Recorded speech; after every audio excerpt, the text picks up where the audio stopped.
Okay. So last time you guys were starting to prepare for the tournament because you had about 4 weeks to do stuff. So a variety of you were doing things such as looking for potion ingredients, perhaps getting like counterspell tokens made, and a variety of things, hanging out with loved ones.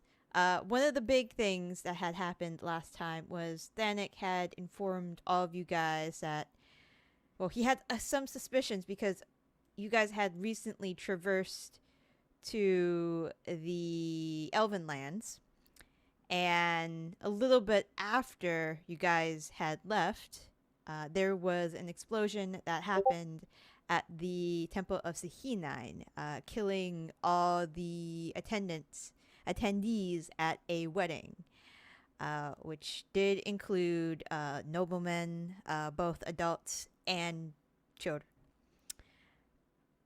So this was a very, very jarring experience. Many of you went off to ruminate in your own way. But all in all, this got the Disc of Night relegated to the vault where it sits currently until it can be tossed into a volcano. Um, After spending time with I do want to amend, and I'm fairly sure that we decided on the elemental plane of goo. oh right, Or ooze. sorry, Ooze. The ooze plane. yes, because Morley did mention something about that. But yes, you did. Sorry, not volcano. Volcano I think was discussed, but elemental plane of ooze. Okay, correct. Volcano was the first thought. Then I was like, oh, we could definitely plane shift this somewhere. I just need to know where. Aoife, take your pick. And I'll like, ooze? Ooze. So. Ooze. So the DM had to rewrite the BEG to be a news. Okay, ooze. Thank you. Yes. That will be where the Disc of Night may end up. So, also during this time, Squirrel, the horse, was traded in for Chipmunk, the pony. Because apparently, when your daughter asks for a pony after she's been through some shit, you get her a pony. Yeah. Also, the horse given to you by fucking evil people that kidnap your daughters doesn't really hold good memories and should maybe be given to somebody who would enjoy the horse and not, hate the horse. Oh, it's gonna be a great breeding mare. You've made a horse trader very happy. Um,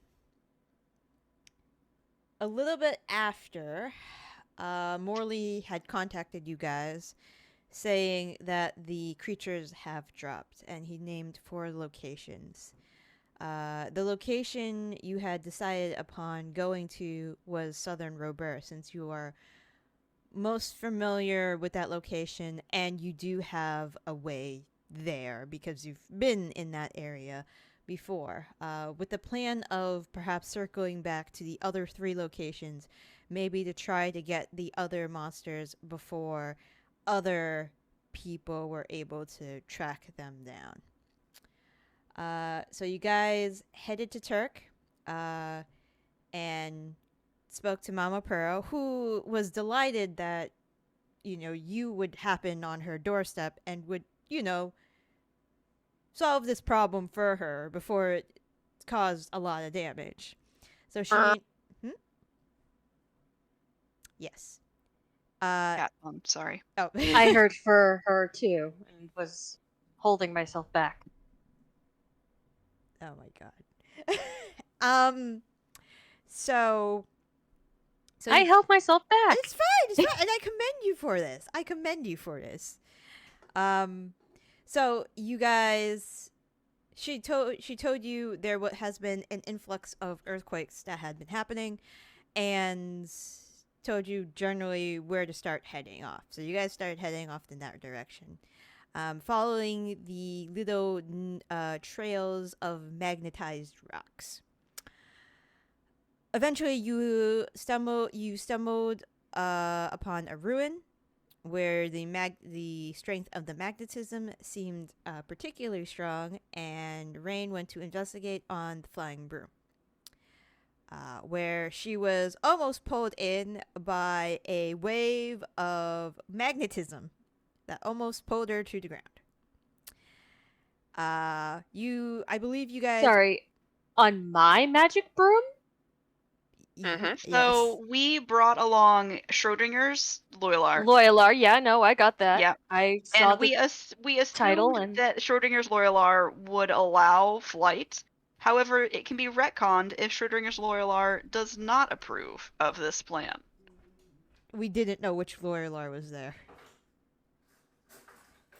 Yeah, we figured that if it was Theo, that he probably would have gotten the broom, and if it was Tilda, Better maybe ring would than have Tilda. gotten the. Yeah, Raine might have gotten the broom, and at the very least, Tilda could cast fly. So we figured, like, at some point, like, something would happen. So. It just depends on which Lorelor you wish to bring and whether or not they would have the broom. Because I believe Theo also has fly as well.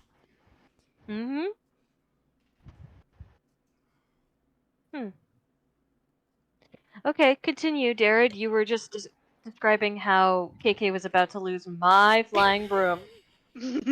It was actually not your broom that was the problem, it was the metal. So... Yeah.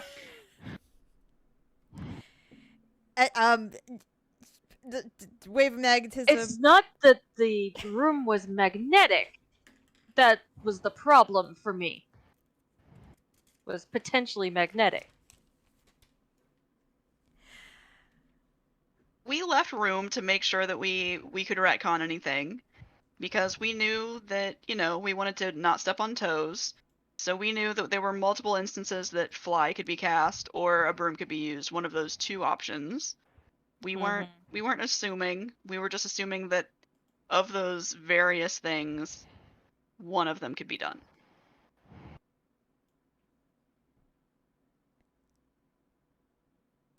Raine reported back. And just to make sure that, well, you wanted to know if the said creature was in the ruin, so you guys checked the ruins, but the ruins stopped at a dead end, so you guys hypothesized that said creature was probably in this area, on this lovely map with some earth elementals like hanging about by themselves. And it is still of Mallory's opinion that we just drop in and start fighting. But what Zaitari's opinion? Same. But prior to this fight happening, Ro, who would you like to be present? Theo. Theo, okay. Would Theo have the broom? Yes. Okay. Would he cast fly, or would he give Raine? He would probably have given Raine the broom. Okay. We're just clearing this up. I'm fine, by the way. No. Sorry. But is my broom fine? Your broom's fine. She made the Thank save. you. That's all I wanted to know. I'm sorry. I didn't know that was the question. Yeah, the broom's fine. The broom was not affected. So, so you guys are in the area. How would you like to approach this situation? So we had discussed everyone getting into the portable hole and Aoife doing the fly-in because I don't have anything metal on me. Sure. Why are we here again? We need to kill this creature to get a token out of its body, so that we can enter a combat thing that is... Okay, so... okay, I got that. So this it's also like a giant a giant roving earthquake that's about to destroy like the southern part of this continent. So that's also part of it. And it just happens to also be us doing a favor for Mama Pearl.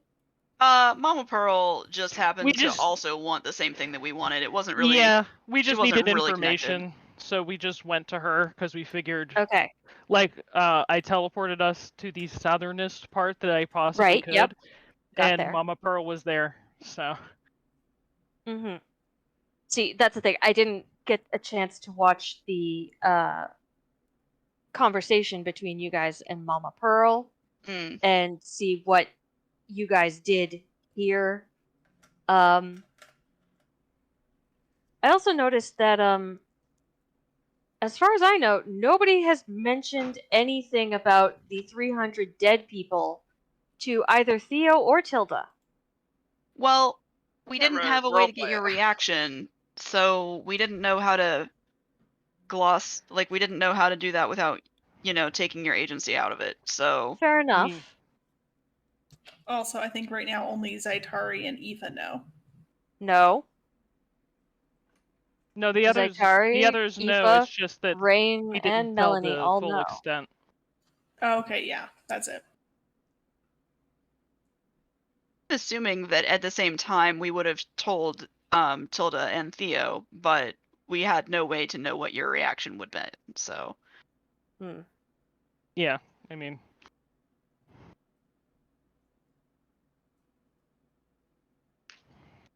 But it only happened like a couple days ago. Things will spread across the continents soon enough. News will get to the ears of individuals. Magic bombs can't melt steel beams. It's all conspiracy. By the way, was Theo on that adventure with you guys, or did you guys leave the Loyalars at home? Loyalars were at home, I believe. It was Aoife. It was Aoife, Raine. That's what I thought too. Yep. Aoife, Raine, Zaitari, and Melanie. Mel was there. Yeah.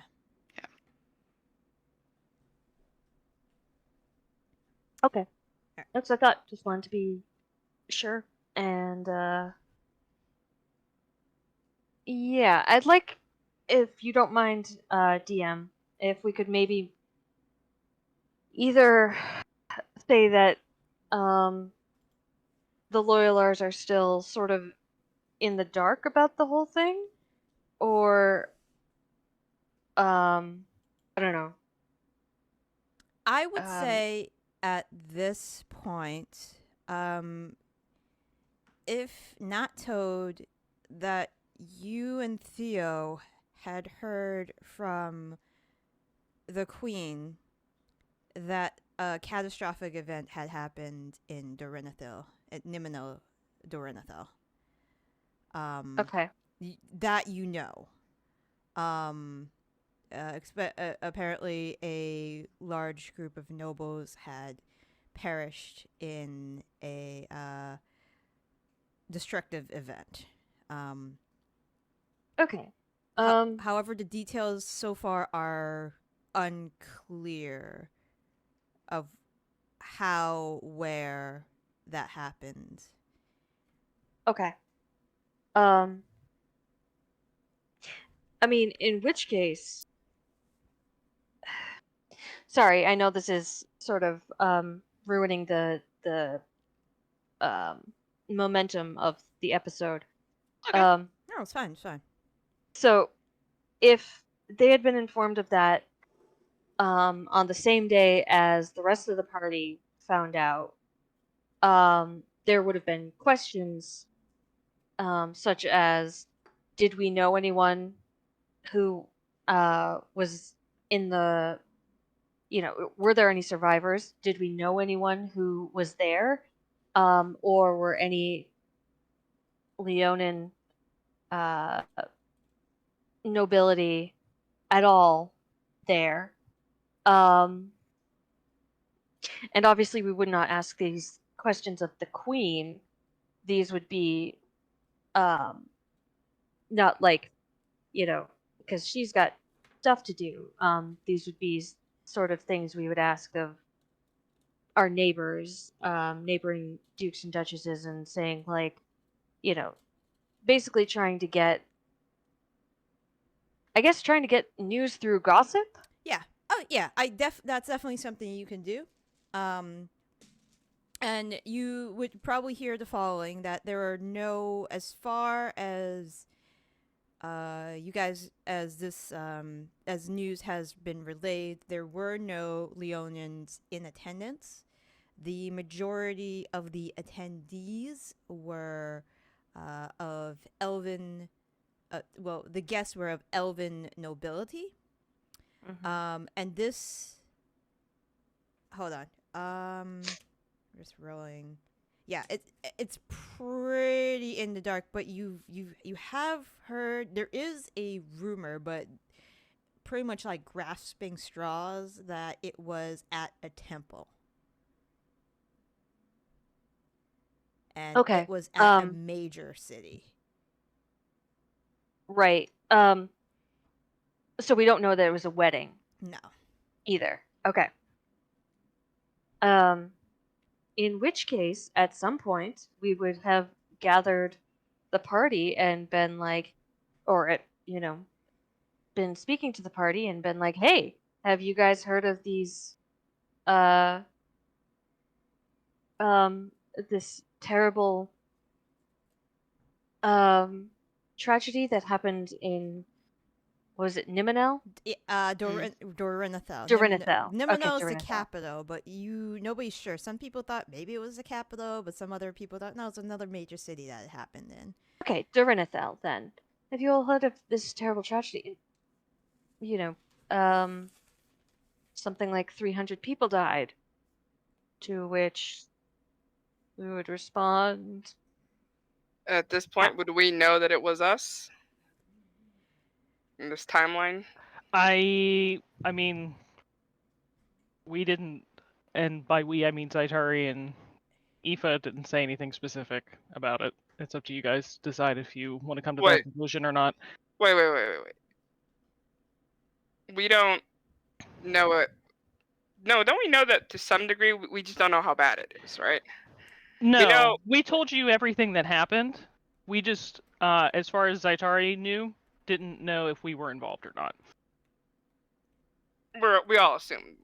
Raine assumed we're involved. It happened right where we were. Yeah, we were involved. Raine's not fucking stupid. Yeah, I mean, that's up to you. But Zaitari is not going to disseminate the information that it was likely because we swapped out the books. If Aoife wanted to do that, that's up to her. But nope, as far she's as not saying anything about that.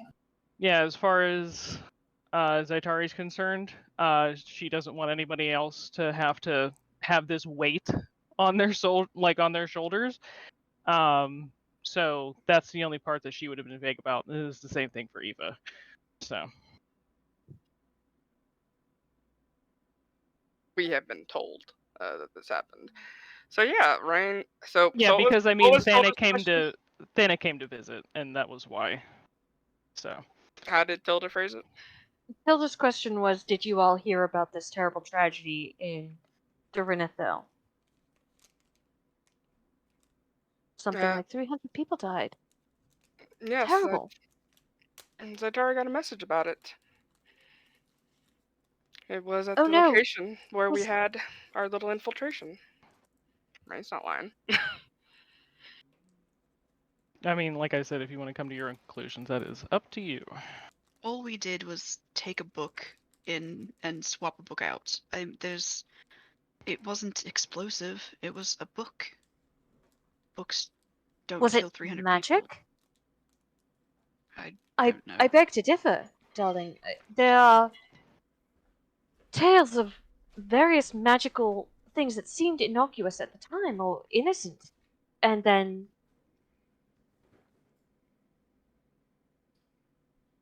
I wouldn't be surprised if it was. It was a work of Shar. We didn't know. I didn't know. I wouldn't have if I'd known. Didn't detect anything. We didn't see anything wrong with it. But we might have missed something. We were used. All of us.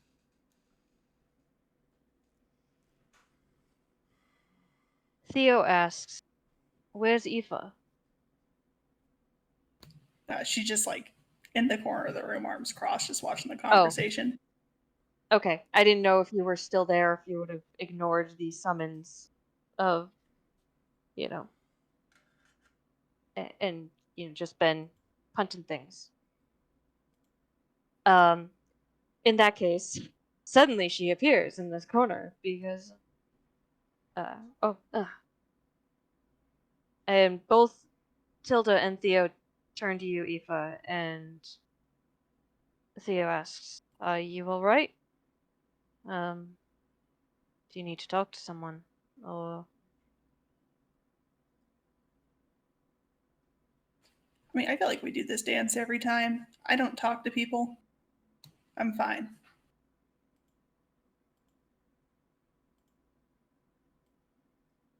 Healthy. And Tilda's just like, well, there's. We were talking on the way here about sending donations. Figuring out who might need help in that, and sending donations of a certain amount of coin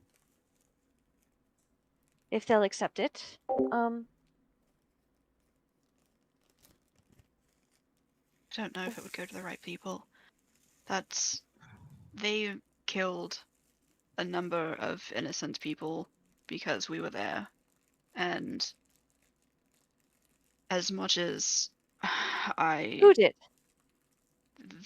All the government. 300 people? No, the government. You're not going to be sending money to each individual person. You would send it to the government, Of who would course not. disseminate it. And it was the leadership who killed the innocents. I'm not saying they deserve to die, but I don't know that the aid would be properly utilized. I think that there's a lot of corruption in their government. It was a questionable marriage, anyways. I don't know that means it should was explode. It was a high-ranking priestess in the temple with a noble in a high-ranking position in the government. It was a I wedding. don't think it should have exploded. I think there's way more particular ways to go about it, but still fishy as hell.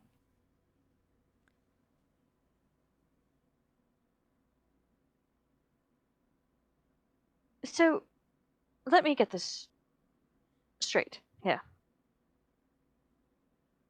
It was a wedding between nobility where 300 people died, but because they were government folk. No, that's not what I said. I said if you were to send aid, you wouldn't have any way to send it other than to the government, who is the same entity that murdered random innocent bystanders just because they were there. I didn't say that the people who died don't deserve aid, but you don't have a way to send it to the people who died or to their You families. don't know that. Well, if there's a way to send it to their families, then I would love to do that. Obviously, I feel terrible about what happened, but they're very insular, and I highly doubt there's really a way for us to help an individual who was wronged. I think that we're probably only going to be able to send aid directly to the government, who would then disperse it among whoever they feel like deserved it, quote unquote. If there were a way to disseminate it among the actual wronged, then yes, of course, I would love to help. So, then we should do nothing. That's what you're saying. No, Tilda, it's not what she's saying. Our own country. That's what I'm hearing. Well, you have bad ears then. She's saying that doing something could be worse than doing nothing. If you give it to the wrong people, it just makes things worse. So if you can find something before you just send money, throw money at the problem, then we'll do it. If there were a way to, like I said, send it the people that we know were injured, and the families of the ones who lost people, then that's different. I would absolutely, happily do that. But they're probably locking down things even more than they ever had been with what happened.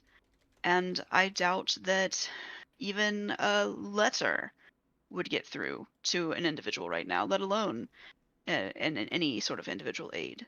They are going to be locking down everything.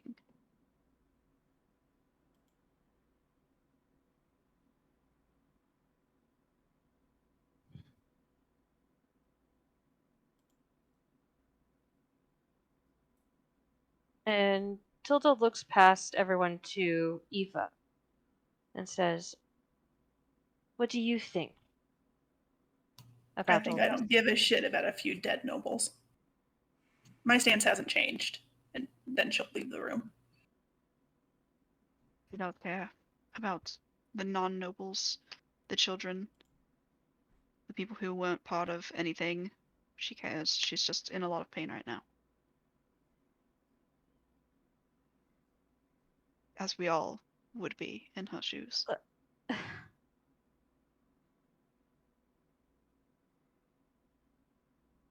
I'm sorry, what was that, Lynn? Oh, I said she cares.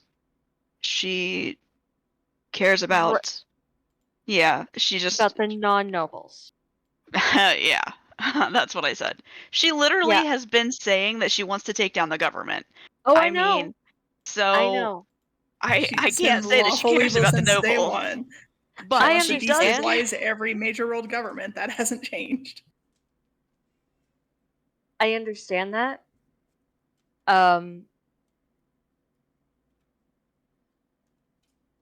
What I found most intriguing, I'm gonna say this as Ro, is that when you guys found out about these 300 dead people, you all focused on the 35 children, Yeah, that's regardless the of their worst state.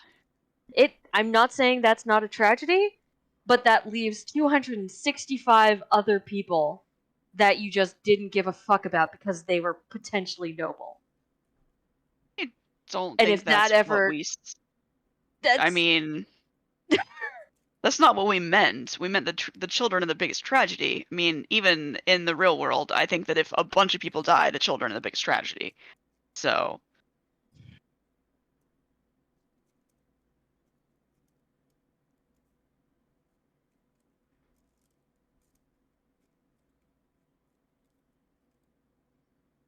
DM also handed us a Regardless? really big, smelly, ethical, moral dilemma, and we weren't really sure what to do with it because all of us were completely gobsmacked by it. So part of it is just us being gobsmacked by the huge, horrible thing that happened, and not having good reactions because the Also, fuck. Also, Raine was the only one who didn't want to do this bullshit. By the way, just want to point that out. I mean, good for Raine. She's still a part of it. Yeah, but okay, yeah, but she doesn't give a shit.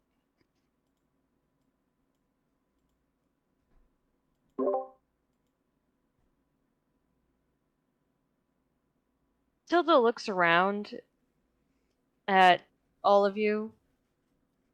Not Aoife anymore because she left the room. And says, "That could have been my wedding, which you were all invited to." We didn't say it was something that we wanted to happen, or something that we believed should happen, or something that wasn't bad. I understand that, Melanie. But I also understand that you all have this superiority complex against people like Theodric and I. Let me break this down for you, dear. We literally just told you that the government are... murdered a bunch of innocent people while we were there. And that is tragic. But then 300 innocent people lost their lives. And that's also tragic. Precisely.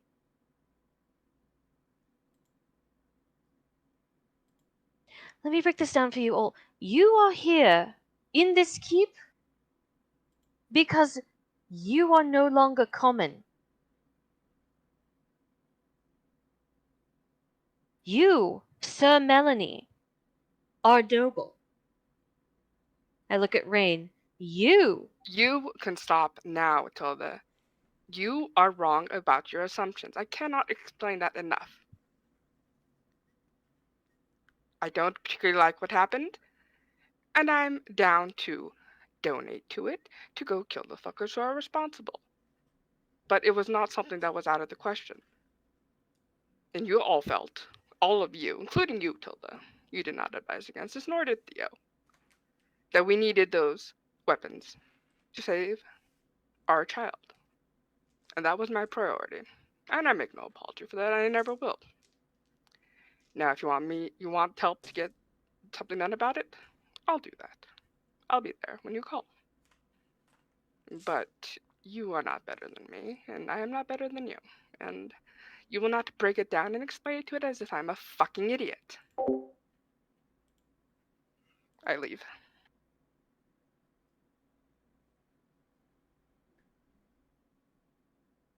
I think any of us aren't heartbroken about the whole thing, about every single death. You're wrong.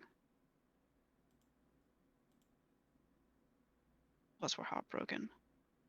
Of course we feel like idiots. We've been played. But we were played by a god. Because I was desperate to get my daughter back. And I was sure that having a relic in the hands of every person that we were taking into fighting an undead dragon was the best thing that could happen. And I was wrong. It wasn't worth it. We would have been able to save Shaddoc anyway, and now people are dead because of our actions, and there's literally nothing I can do to undo it, so we just have to live with the guilt.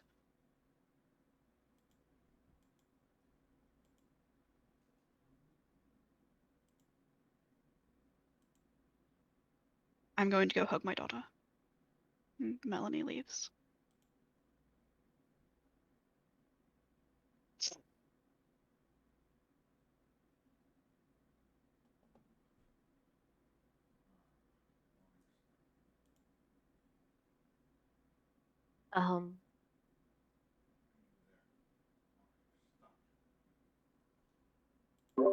Hilda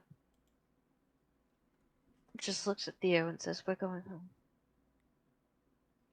Of course. And they go home.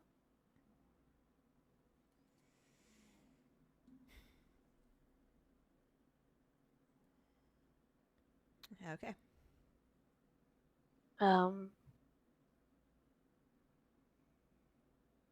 So Theo is with you guys, but he's been pretty quiet. Understandable. We've all been quiet, I think.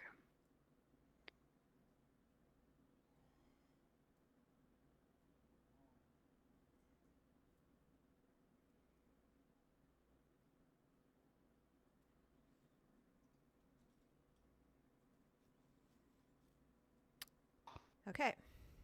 Wow. All right. I think we can flash forward to the current situation. Theo is here.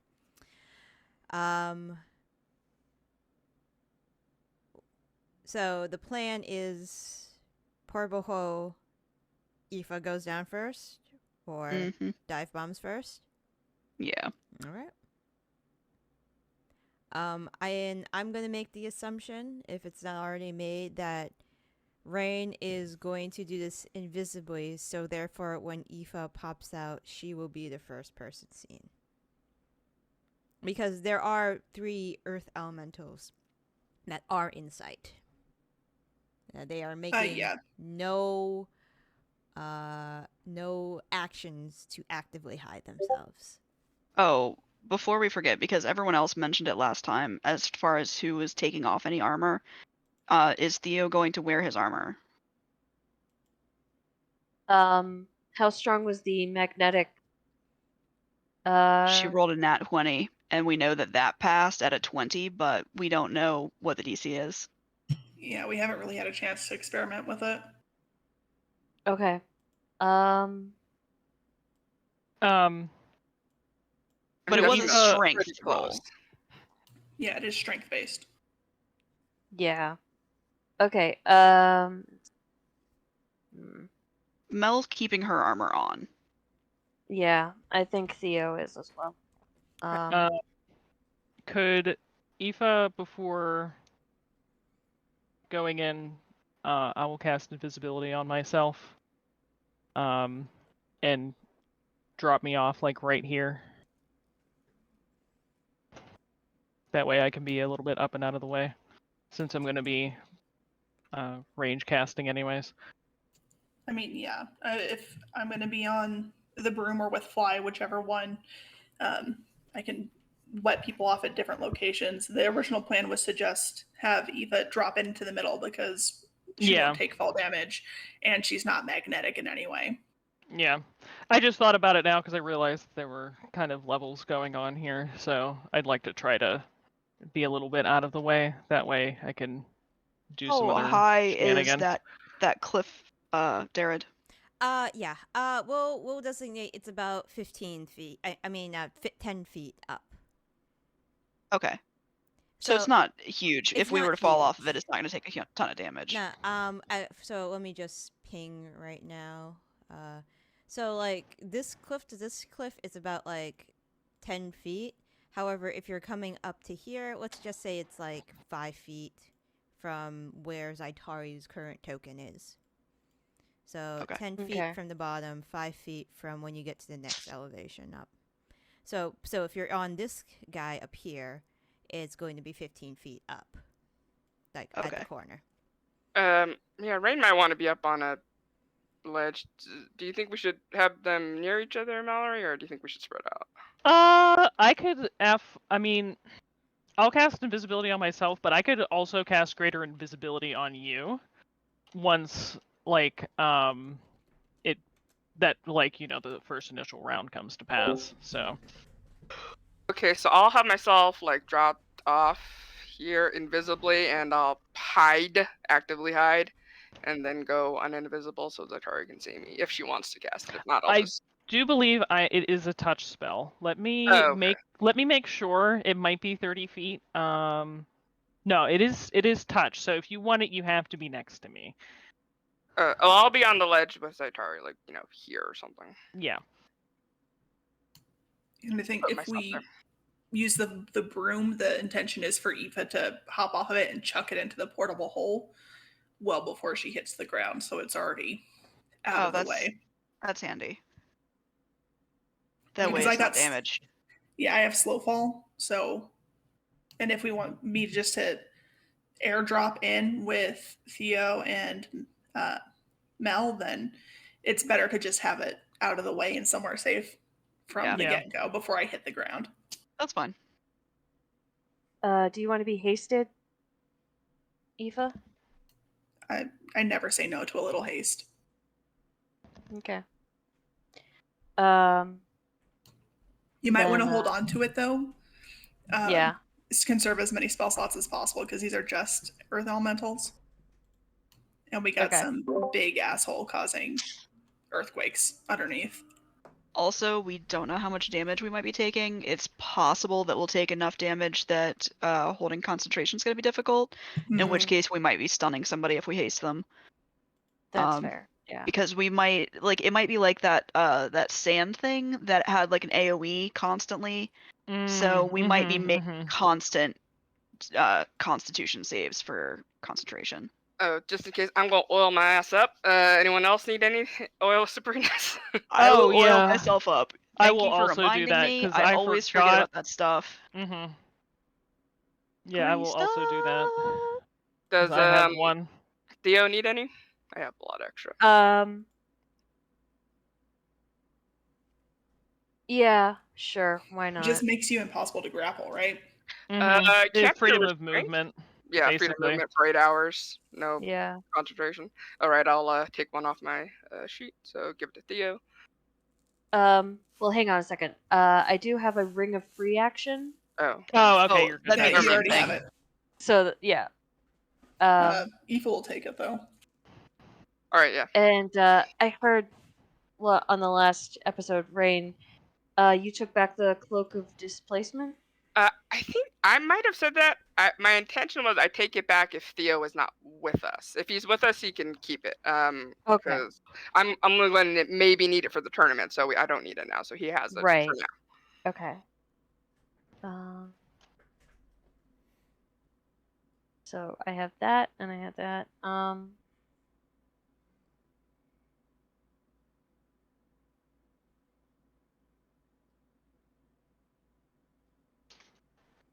Okay. Okay. I just have to check one thing. Okay. And the gauntlets of flaming fury don't work with the elemental longsword, right? Right. Yeah, the gauntlets of flaming fury just make your punches fire. Yep. Or no, they work on melee weapons like Oh yeah. magic. So I can't use it with my longbow, and I can only really do it with my net. Flaming net sounds kind of cool. Yeah, It that does. sounds kind of cool. Yeah. It That's also sounds terrifying. like it also sounds like it will, Destroy be the net. useful for like yeah, exactly. Be useful for, a couple rounds and that's it. I mean, it is magic fire. Unless it says it destroys it. It's not supposed to, so. I would assume that that it's mostly for use with metal weaponry, and nets are not metal. It just is Generally. melee. Yeah. Oh, 'cause- well, I guess maybe not. Yeah, I mean, there is, of course, magical fire that will light things on fire, like Fireball, but there are other fire spells that specifically do not mention the fact that they, light things on fire. Yeah. That's true. Which, by the way, this like craggy area, this isn't like lava or anything, No, right? no. Or isn't lava? No, It's no. sand. It's Not sand. yet. I know, right? It appears to be sand. Okay, I have an important question. Who gets dropped off first? Aoife will swing down and drop off Zaitari and Raine. As soon as that happens, Woo. the earthquake starts. Okay. Yeah. Yeah. That's fair. Yep. That's Um, not surprising. Yeah. Out. And Theo and Mel are still in the bag. Yeah, you guys are still in the bag. There is a tremendous tremble that starts happening. Chunks of cliffs start to fall. And as you are probably about to land in that area, Aoife, with Theo and Melanie still in the bag. 1 second. Along with the broom, because I just fly like 50 feet above the spot. Okay. Toss the broom in the bag and just slow fall down. All right. Oh shit. A giant beast. Fuck you, I'm a monk. Made of earth and wearing what could be Jesus described- fucking Christ, that thing is huge! It's really big. One could say it's colossal. Gargantuan? Oh, colossal, that's right, that's the next step up, Jesus Christ. With this hello. metallic shaved beard that clings to its face, its eyes alit with white fire behind its stone face. What book is this from, Darren? I'll tell you afterwards. I'm not gonna look it up, I'm just curious, because this thing looks fucking sick, so... See, Booka, fuck you. Yeah, really. And as Aoife comes down and almost touches down to base, this thing lets out a guttural roar that travels actually in the soles of your feet, those who have landed. So yeah, you've got the right idea. We're gonna roll initiative. I'm gonna roll this guy's initiative. What's funny is Melanie and Theo are just having a peaceful time in the bag Yeah. of holding Yeah. or in the Yeah. portable hole because Until they we can't. actually get You know, out. you're just insulated from all of the horrible that's happening Like, right now. kind of peaceful. There was just a broom chucked in there.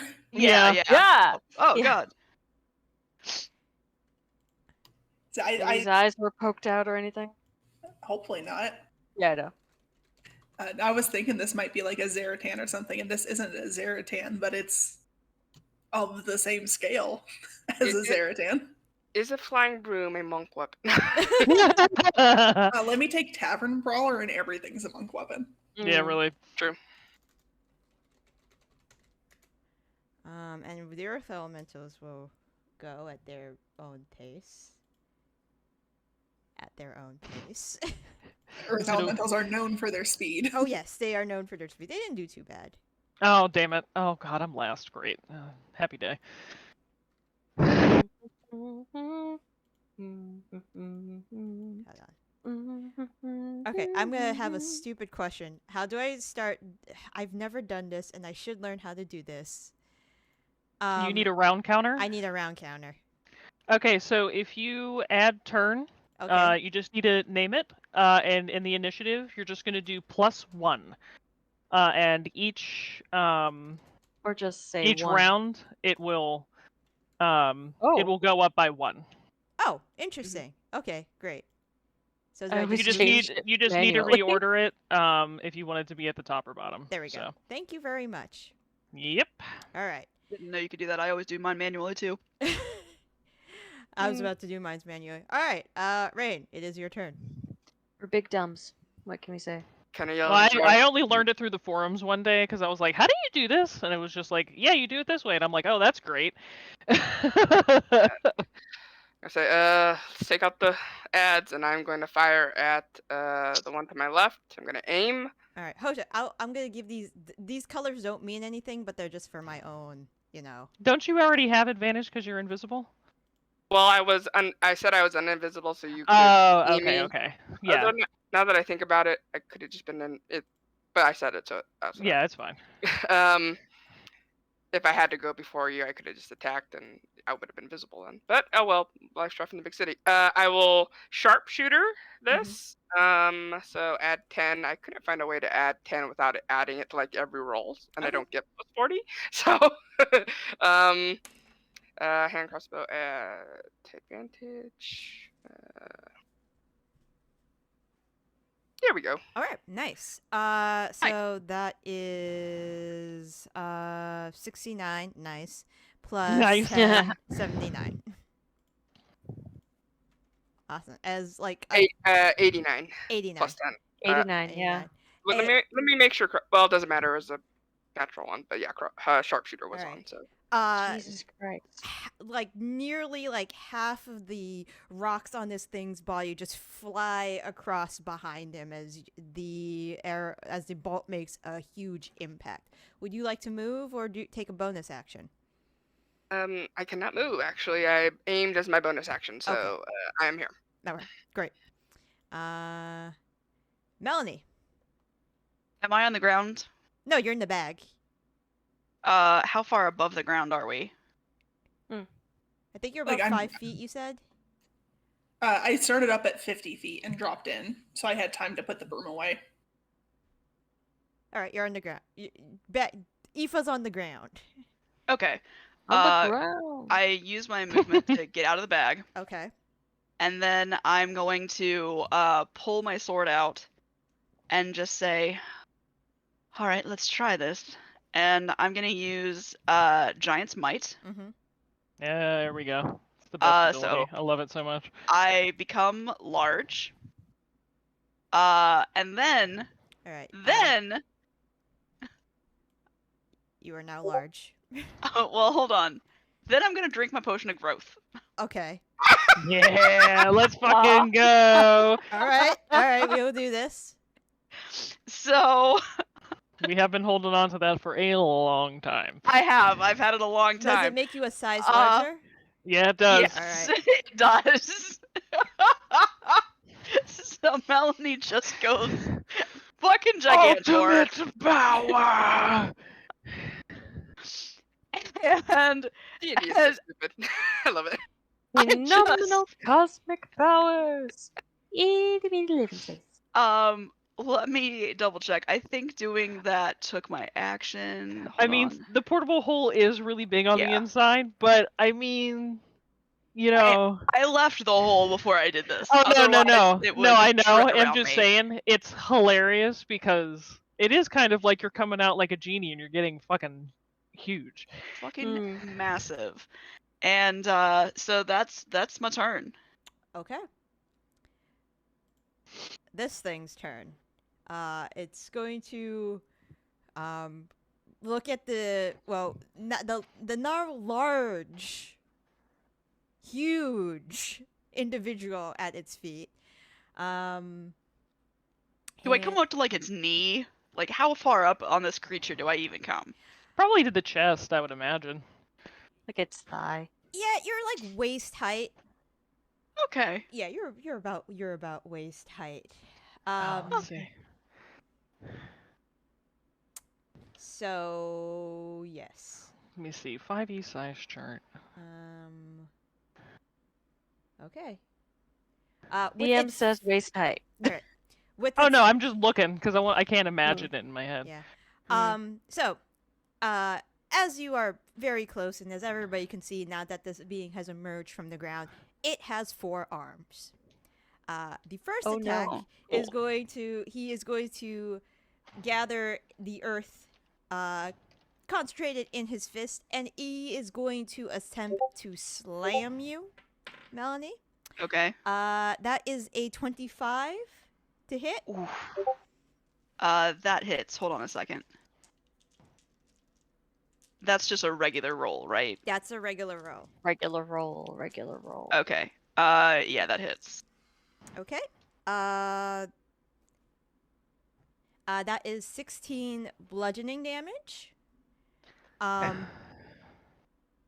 Zaitari and Raine are visible, correct? I'm invisible. You're invisible. Oh. Raine is visible, Yeah. correct? Correct. And he probably sees the giant chunk of damage that you did to this being. With his... Okay. So, this is the strangest thing you've ever seen an Earth Elemental do, because this is probably... You've probably fought a couple of these before. It reaches out towards you, and its arm starts to elongate. Oh no. No. I'm gonna- Touch. I'm Consent, please. I'm gonna just like Very have tender like crabgrass when you need them. a little like tunnel of some sort to just let myself know how long its arm is at this time. So just give me. Oh, you know what? This sledgehammer. This sledgehammer will work. Excellent. So it will extend its arm. How far away are you? So it's an earth elemental and also Mr. Fantastic. Exactly. Great. Rock should not be stretchy. Yeah. That is true. That is Whoa! true. Because somehow it is the thing and Mr. Fantastic. Yeah. Please don't tell me that this also lights on fire and can go invisible. I'm sorry, but that is too powerful. Okay. It's too fantastic. So, 1 second. I need to do something. Aoife's just standing here holding the portable hole, watches it slam at Melanie, and then stretch out and just like looks over her shoulder. And then looks down into the hole at Theo and just makes like a grimace. Theo's just in the hole looking up at this ginormous fucking thing. All right. And so watching. it- You just close the hole. I'm good. Yep. I have a family I'd like to get back to. that is also a 25 to hit. Yeah. I'm imagining I rolled pretty. I imagine he has a great roll, so I'm not gonna spend luck to. As long as it's not a crit, you know. That is 23 points of bludgeoning damage. I am going to have that with Uncanny Dodge. Okay, sounds good. So, what? 12 or 11? I round down for damage, so that would be 11. All right. Okay. And then with his next attack, he is going to attempt to hit Melanie again because you are the biggest. That's a natural one. So he misjudges yourself because you grew in front of his eyes. So his third arm tries to slam you sideways. Unfortunately, because he's got like one super long lanky arm above him, his first arm is already on you. It's really hard to coordinate. But he is going to attempt with his fourth attack to hit you. Okay. That is going to be. I don't think this hits. It's a 21. I believe you're like a 21 22. does not hit. All right. 23 is my AC right now. He again miscalculates, doesn't find any purchase. And that will be his turn. So currently he's got one really long arm.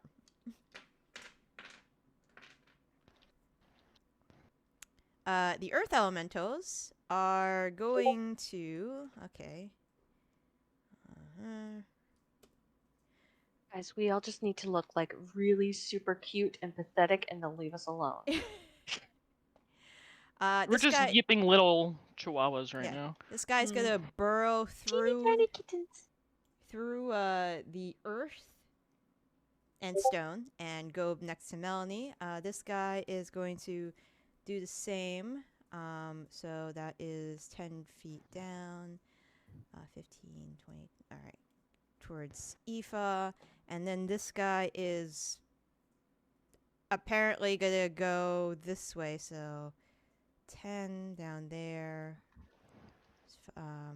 10, 5, 10, 15, 20, 25.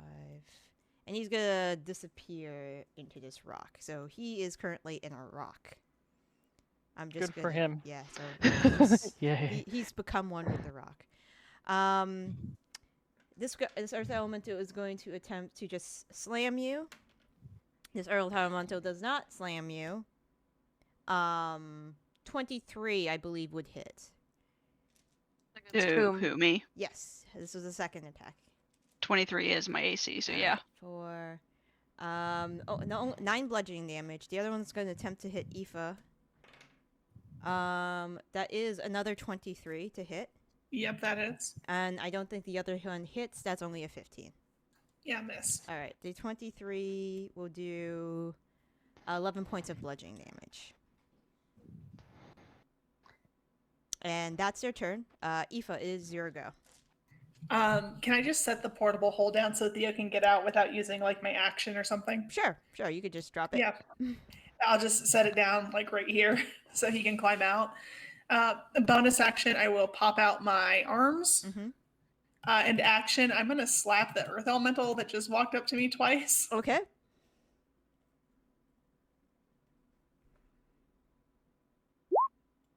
All right, one giant chunk of rock like caves in its cheek. The other, then you uppercut with the chin.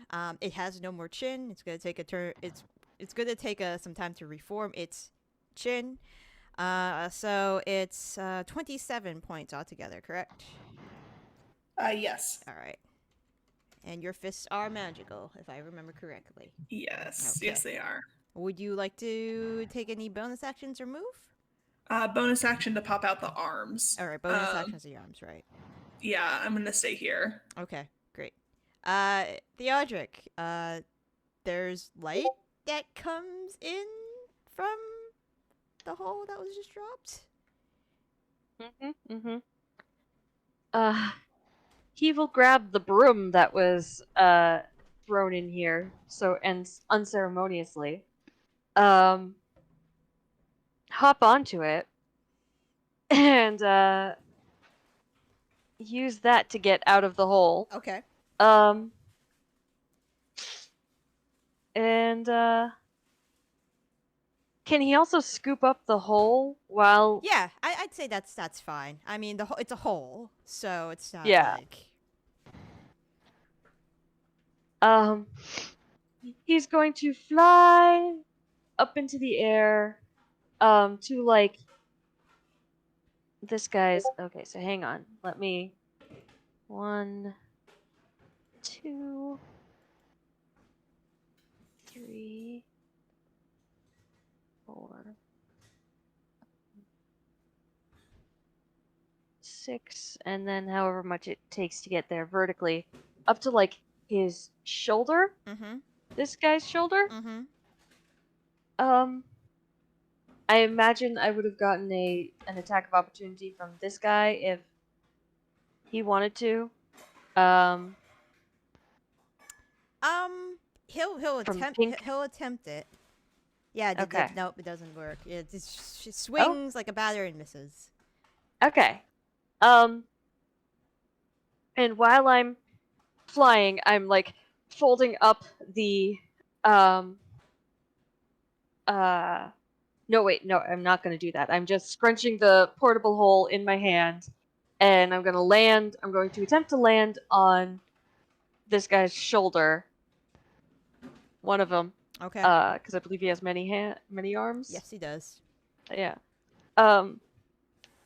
And shove the broom into the portable hole, fold up the portable hole, stuff that into my armor, and pull out my sword, and I'm going to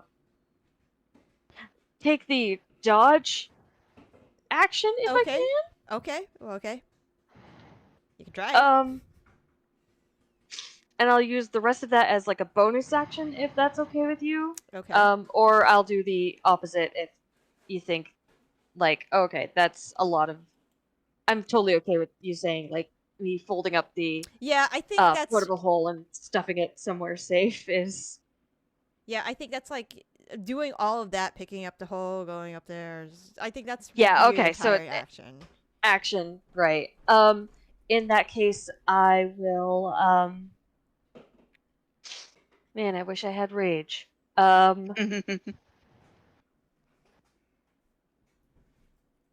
Spontaneous Shit, class shit. level. No.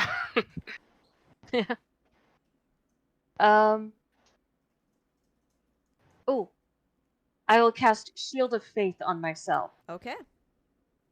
Awesome. Excellent. All right. So, my armor class is now 26. All right. Nice. Nice. All right. Yeah, nobody's hit him yet. He's gonna spend the legendary action, and Sure. Yeah. you're kind of like buzzing, or you were kind of like buzzing around him. So he's gonna take one of his arms, and he's not jointed, so it can go back behind him like a fly swatter. He's gonna attempt to hit you. Fair enough. It might be close. This would be a 25 to hit. Does not hit. Okay. Doesn't exactly know, like, the nerve endings in your back are like a little more like not sensitive, so it's really hard to tell where you really are.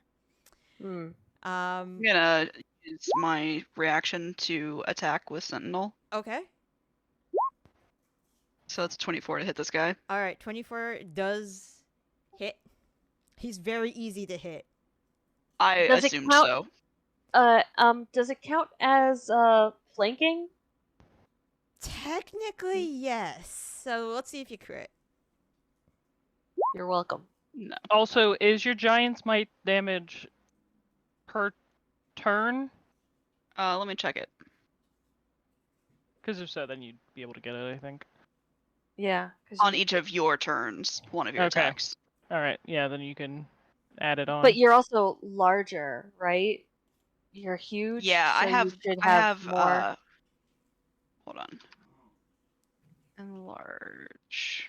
It should be like an extra D4 for potion of growth. Let's see.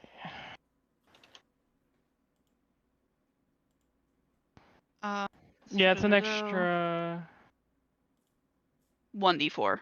Yeah. And then whatever your Giant's Might damage does. Right. When it's on my turn, I can do it once. But that's an extra 3 to the 12. Oh, it's your turn. Okay. Okay, never Yeah. mind. Yeah. I wasn't sure if it was worded like, No, attack. it's not worded like sneak attack. Damn.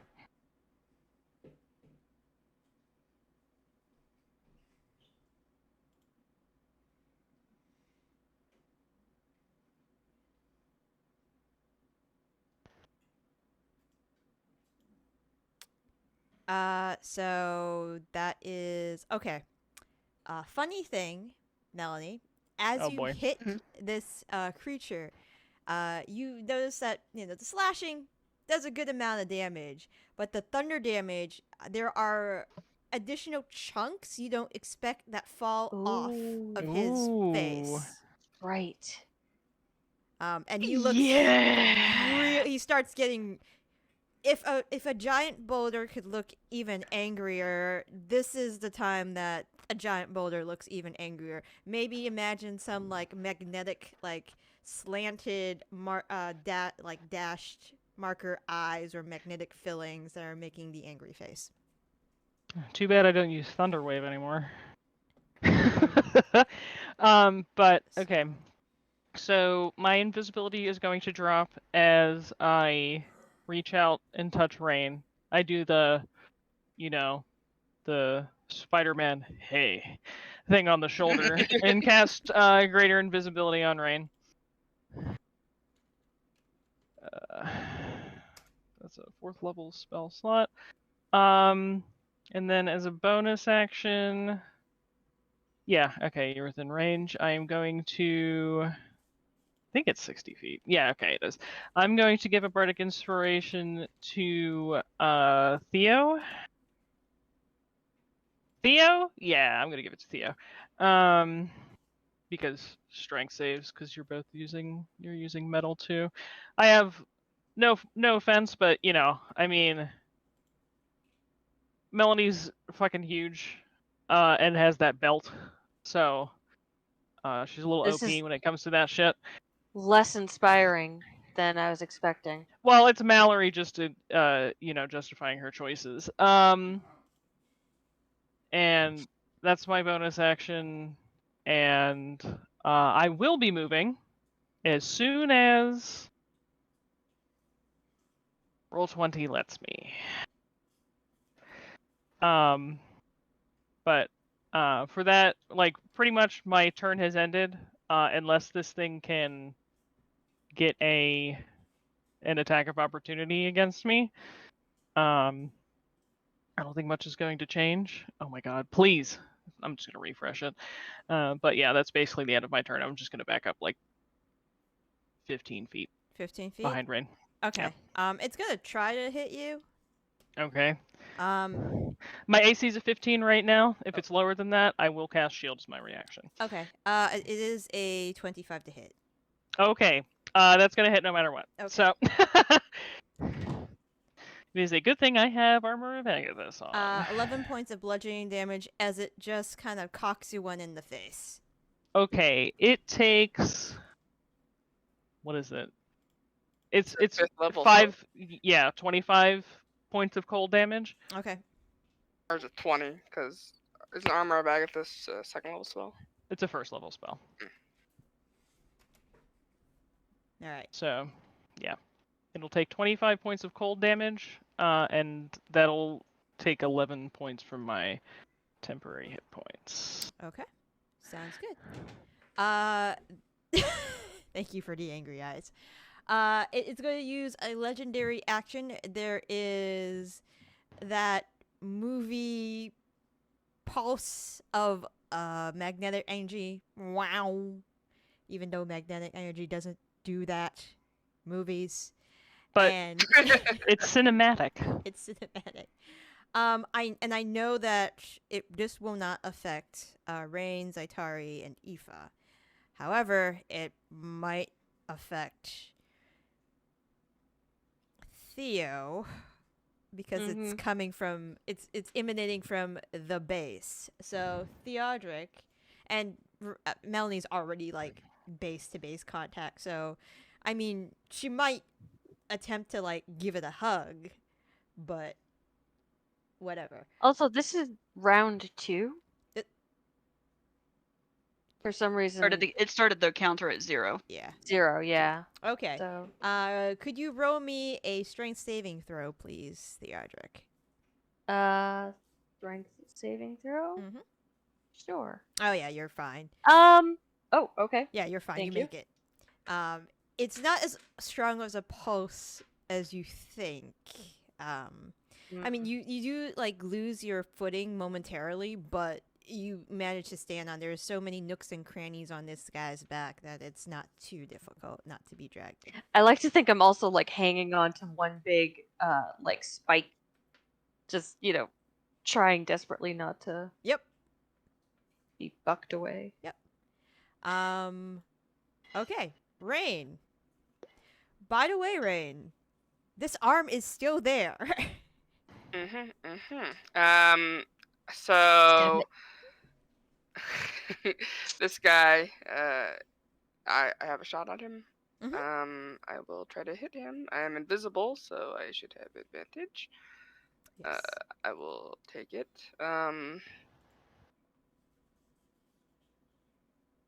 Sharpshooter. Okay.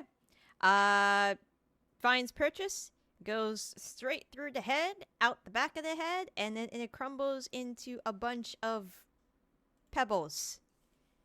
Armor of Agathis is so good. It really is.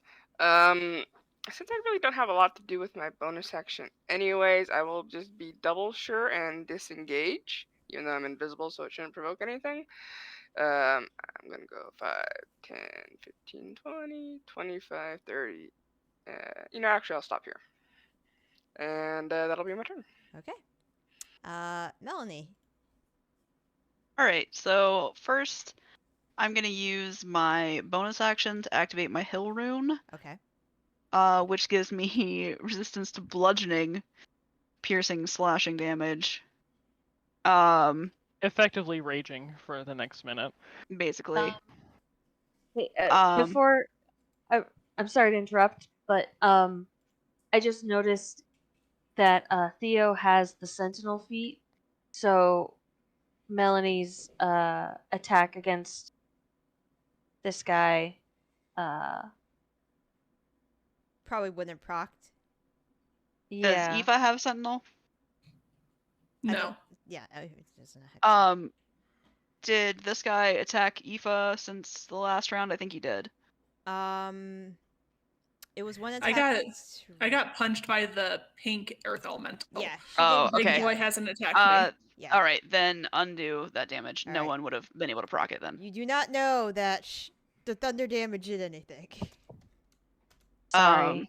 That's fine. I didn't realize he had it. Does Sentinel counter Sentinel? Yeah, Sentinel doesn't Yeah. proc Sentinel.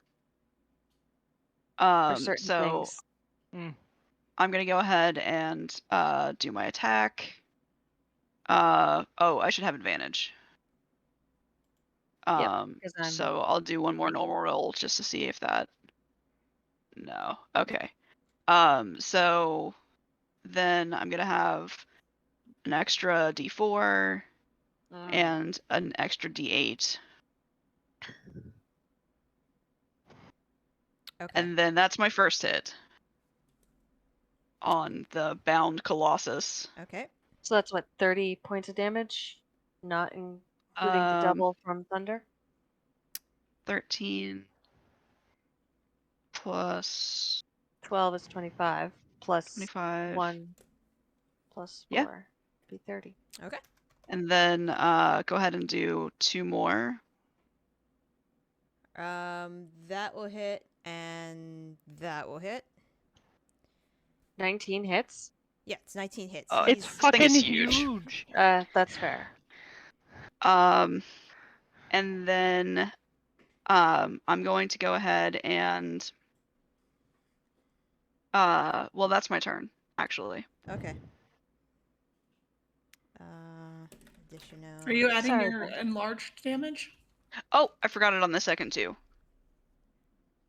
Extra Okay. 7. Extra 7. All right, he is not happy with you, especially. Understandable. Yes. Yep. All right, so. Yeah. First thing he's gonna go is he slams his You think he goes to slam his fist into the ground, but his fist disappears into the ground.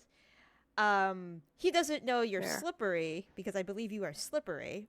I am greased up. This is going to be a contested grapple check. So I guess versus athletics. I Okay. think because of the slippery, it's just immunity, right? Yeah, I mean, I think so, but there's a. Actually, I think that I would have advantage because I'm large. Uh, Yep, Isn't strength slippery checks. just cost you 5 feet of movement to escape? so you ignore difficult terrain. You are nothing can reduce your target's speed, or be paralyzed or restrained. If escape from non-magical restraints such as manacles or a creature that has grappled it, you just spend 5 feet of movement to do it. Okay. Well, I would have a 31 as the opposing athletics. All right, and it's advantage even if the creature is a lot larger than you. Yeah, I was gonna Just say has, it's bigger than you, so. I think there's no effect unless you go up more than one size. So, or I don't know. Oh, you have different rules though. So enlarge is so I have the potion of growth. So because of the growth, it says that I have advantage on strength checks and strength saving throws. Okay. Oh, okay. All right. It's because it's an athletics check, yeah. All right. Yeah. Okay. So here's the bad news. That's not enough. 31 isn't enough? 31 is not enough. Oh, Damn. No. It was close. You just were under. Okay. Okay. All right. So it's going to reach around and grab you. It's not as bad as you think. It would be a lot worse if you were smaller. I'm sure. In all honesty. So.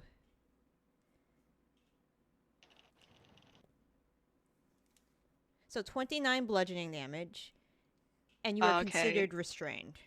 Halved to. So I'll put a little net. 28 would be 14.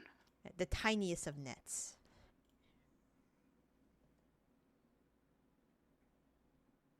Okay. Okay.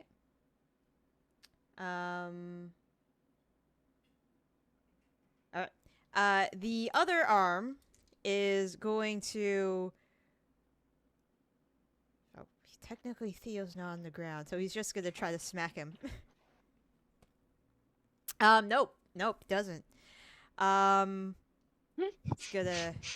You're invisible. It's going to try to extend this arm a little further. Hello there, Zaitari. Oh, hi. How far is this now? Yep, still within. It's going to try to slam you. That is a 24 to hit. Yeah, that hits. All right. That is. Can I do damage to it via the arm? Is it technically something you can target? It looks like you can. Okay, great. Then it will take 25 points of cold damage. All right, this arm, I would dub the hammer arm.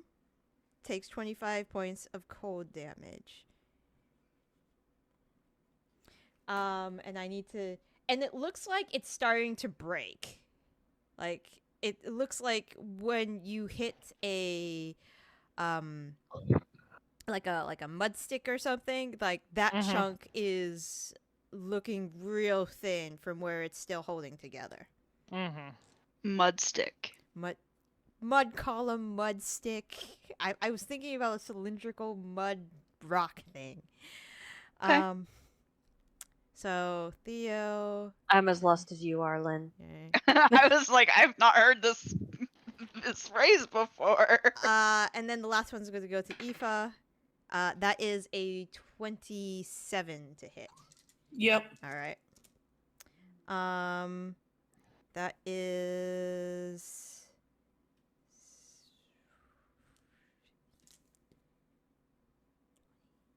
28 bludgeoning damage. All right. Did I say your damage, Zaitari? No, you didn't. Sorry, Okay. I interrupted you. No, it's okay. It was, I believe, 23. Okay. My armor of Agathis is gone, but it has been solid in its attempts to do things. So. Hey. All right. Earth elementals have no reason. Well, Earth elemental yellow is going to go for Melanie. You are restrained. I believe that means it has advantage on you now.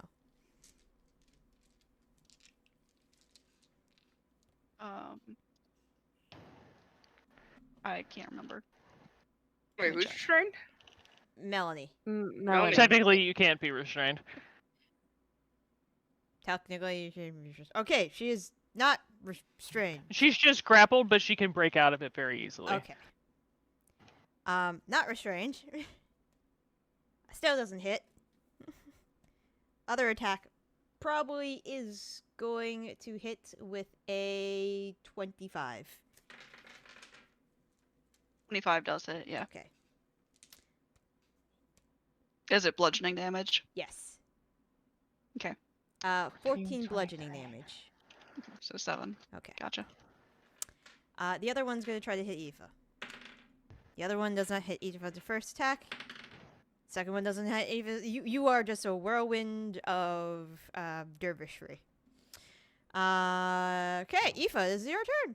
It's going to just stay there. All right, I'm going to use my bonus action to reach. Mm-hmm. I'm going to finish with this Earth Elemental. I'm going to hit it again with my Astral Arms, plus 2 damage to everything because of rage damage. Okay. All right, so let's see. Plus. I believe that's 33 total. Okay, plus 33. All right.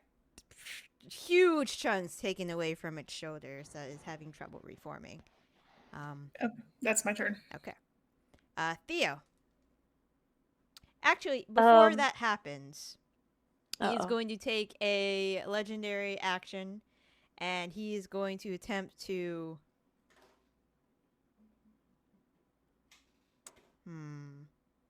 Gonna attempt to try to hit Zaitari again. Okay. That's only a 17 to connect. I will shield. Okay. All right. You may go, Theodric.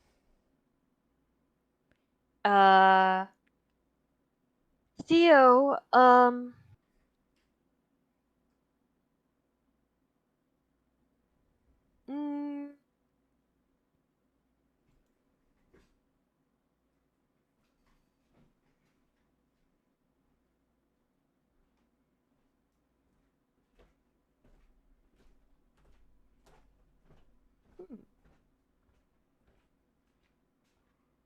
apologies. I was just reading something from my thingummies, my abilities and feats and such. Okay. So, I am going to take out my elemental longsword and plunge it into this creature's skin, hopefully.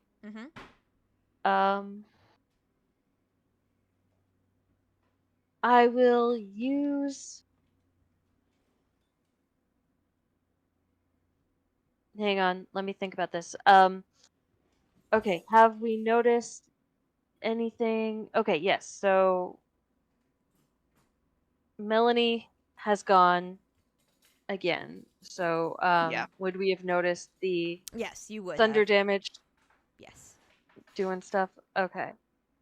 So I believe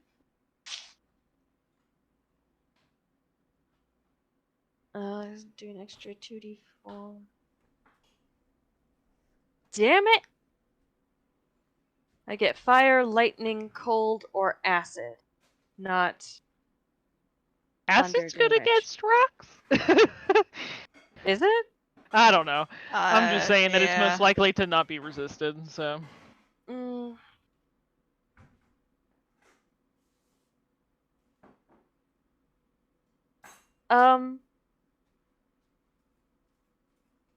I'll start with acid. Let's do a little acid damage. Okay. So I get advantage because I'm flanking, right? Mm-hmm. Ugh. Unfortunately, it's Hang on. 1d. How much is the inspiration, Mallory? D10. It's D10. all right. 19. You were about to slam on it, plunge into it with the flat of your blade, but it's like, oh That yeah, seems dumb. you had a momentary brain fart, and then you remembered, oh yeah, straight down. Okay. That Okay. will do 11 slashing damage. Unfortunately, it doesn't seem like the acid damage does as much as you think it should. Damn Oh, it! damn. Okay. That's unfortunate. Well, then let's do some cold damage then on the next one. Okay. So I still got advantage. All right, much better. 22 to hit. Yeah, this time it's like, okay, so hit here, and then it just goes through like butter, pretty much. Plus 18. Great. Cool. Does the cold damage seem to do? It does as much as you think it should. Okay. In honor of my beloved wife, I shall do cold damage Okay, that sounds great. from here on out. I get another attack. Actually, I'm not going to do any extra elemental damage this time, so. Right. Oof. Motherfucker. Every little bit helps. Yeah. And yeah, I'm basically just spending my time trying to stay on this guy's back. Right. Keep my balance. Get up on the Hydra's back! That's a Kingdom Hearts thing. Sorry. I just figured I'd explain that immediately. Well, when you did, I remembered. I was like, Oh, okay. All right. Is that the end of your turn? Yeah. Okay. It's going I'm to take just another spending- legendary action. It's going to be like, oh, it's stupid, like trying to get behind to grab you with another slam attack. That is a 30 to hit. Oof. Um, I'm gonna. Is that just a regular attack? That's just a regular attack. Not He gonna is do Sentinel, it right now then. so you. I do have Sentinel. Remember? Oh no, that was Yeah. something else that I was gonna do, but don't worry about it. Oh. Can I? Give me a second. I have the Was that- lucky feat. Was that rolled at disadvantage? And yes, was that rolled at disadvantage? It was not. That's the natural 20. So would you Yeah, like the well, 30 fuck instead? you. So, So, I have 3 luck points. So far, it's only been hitting me for 20. about 16 damage. I think. Okay, you know what? I'll take it. I've got full hit points right now. I'll save my luckies. 28 points of bludgeoning damage. That's fine. Okay. It's more than I was expecting, but it's fine. All right. So now it's Zaitari's turn because it went. Now it's your turn. okay.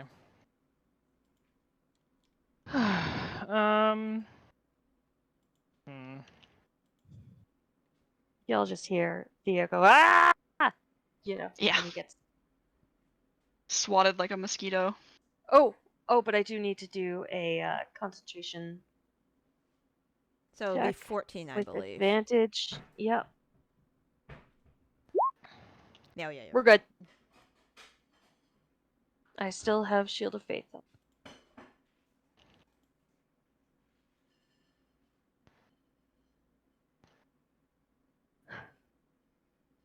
see. I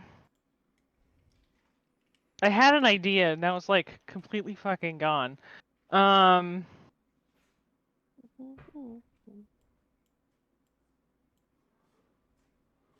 I know that. I realize that thing is there. Don't you worry. No, I was just looking at your health bar. Oh, It's okay. blocking. It's the hammer is blocking the bar. Okay.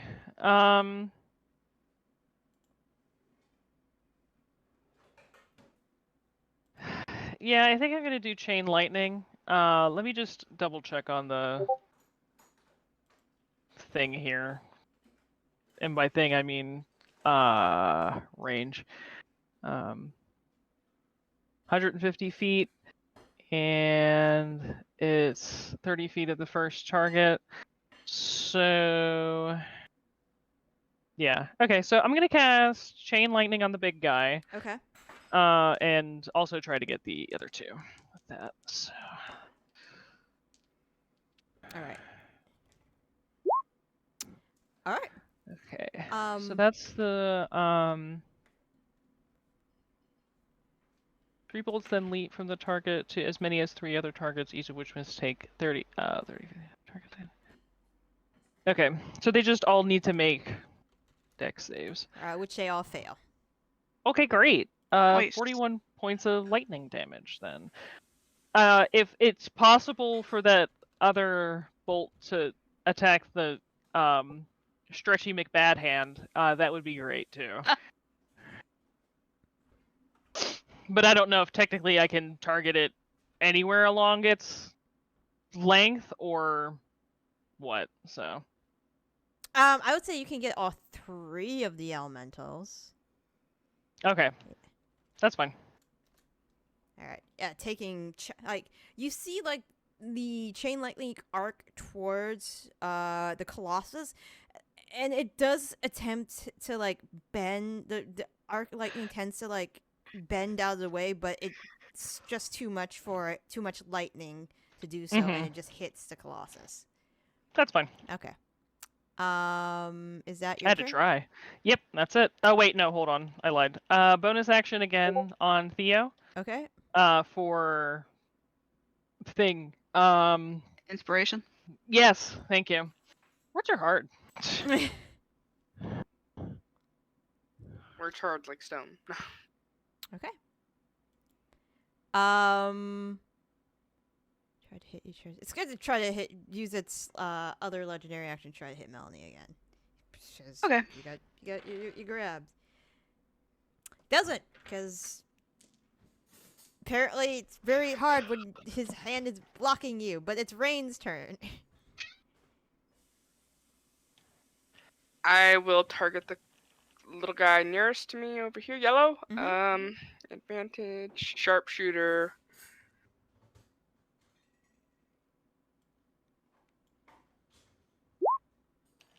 Okay, it definitely hits. So a total of 50 damage. 50. All right. Excellent. Would you like to move? Well, that was your movement, right? To I do will the again sharpshooter. disengage and just 5, 10, 15, 20, 25, 30. I just don't want to be in the same place from where I shot. And yeah, that'll be my turn. All right, Melanie, what you doing? So I'm gonna go ahead and. How hurt does this thing look? Fairly. Or is it really impossible to tell? It's really hard to tell with rock. Yeah, but by the way, don't forget you're still grappled, right? I am, but it's not really hurting me, so I'm probably just gonna leave myself in the grapple. All you have to do is spend. Right? You just have to spend 5 feet of movement to escape it. True. Okay. I will spend 5 feet of movement to escape the grapple. Okay. You were out. You just pop. So I'm gonna go ahead and attack 3 times. Advantage 1. Growth. Giant. And then 2 growth, 3 growth. And then I'm gonna go ahead and action surge. Okay, hold on. Sure. Give me a second. So that's that attack. That's that attack. And that's that attack. Alright. Radiant. Plus.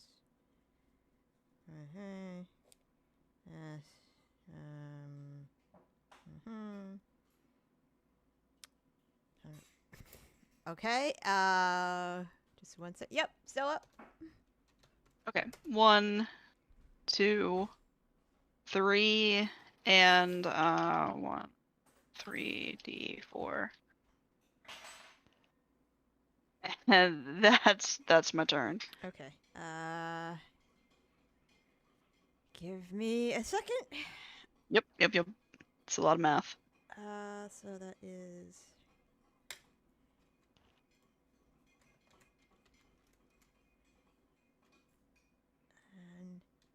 Okay.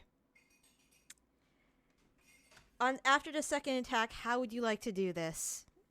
Yeah. I would like to just slam my sword into like the middle of this thing, and have like a rumble of thunder come out as it just crumbles around my sword. Okay.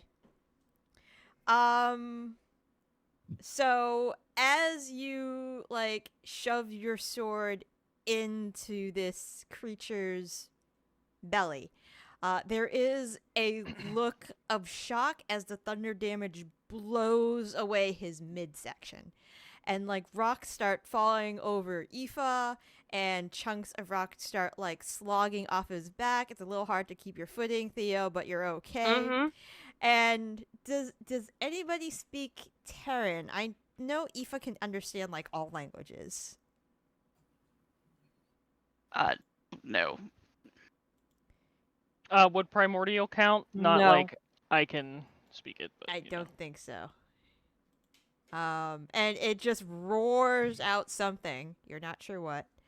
And Eva knows. Doesn't she? you hear? I do understand all spoken language. Okay. And you hear him like from the bowels of his throat yell, "Maximilian!" And then it just collapses. You don't know who Maximilian is? You don't know if you know Maximilian? You're not sure. I'm assuming it's one of his children, elemental. These are all babies, and they were just protecting him. That's my assumption. I'm just gonna like look over my shoulder at the group and just say, he said Maximilian. Do you know Maximilian? But I don't. That's not the name of his master, is it? Morley said his employer was Lyris, so you're not sure? Okay. Maximilian might be a Maxi, no, might be a Maxi, don't know. This Earth Elemental is going to try to attack Aoife. Does a 22 hit? Just hits. Okay. As fury crosses its face, and it punches you in the face for 13 points of bludgeoning damage, because the other hit missed. And then it's going to try to go for Melanie. And doesn't. It's too distraught over the death of however this thing might be related to it. But it's Aoife's turn. More punches to the one that's right next to me. Okay.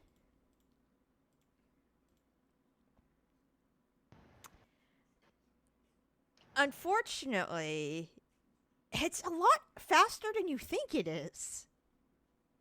I'm going to use a key point to get an extra punch in there. Okay. Alright, that will hit. +2 to that because of rage, correct? Yeah. Alright, so... What's the difference between the one that comes up with a plus and the one that doesn't come up with a plus? One of them gets extra astral arm damage, where I get to add an extra martial arts die. Ah, okay. and I can only apply it to one hit that actually hits. So Okay. Would you like to do anything else? nope. All right, and it's Theo's turn. He is standing in a pile of rubble. Yep.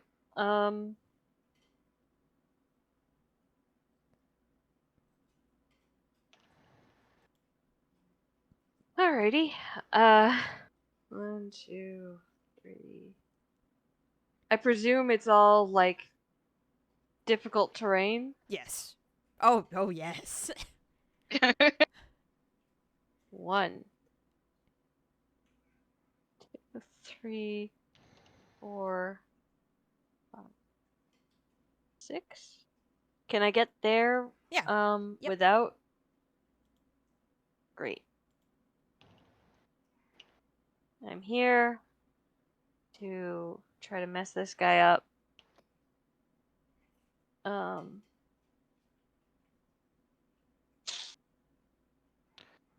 So I still get flanking advantage, right? Mhm. Okay, great. No elements. Okay. 14 points. Nope, just 10. 10 points.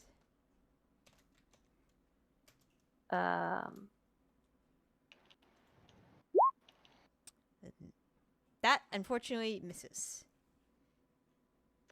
I still have 1d10, That will hit. 19.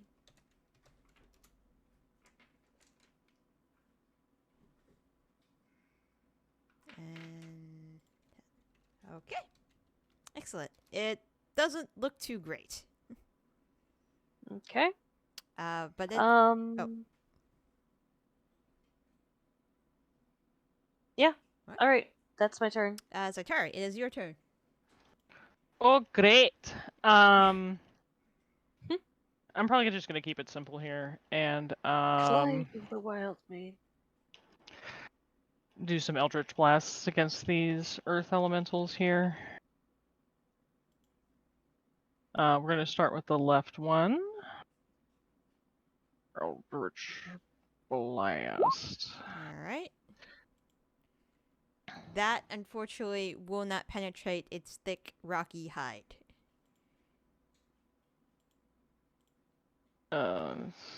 Keep going. 2. Wow. Okay.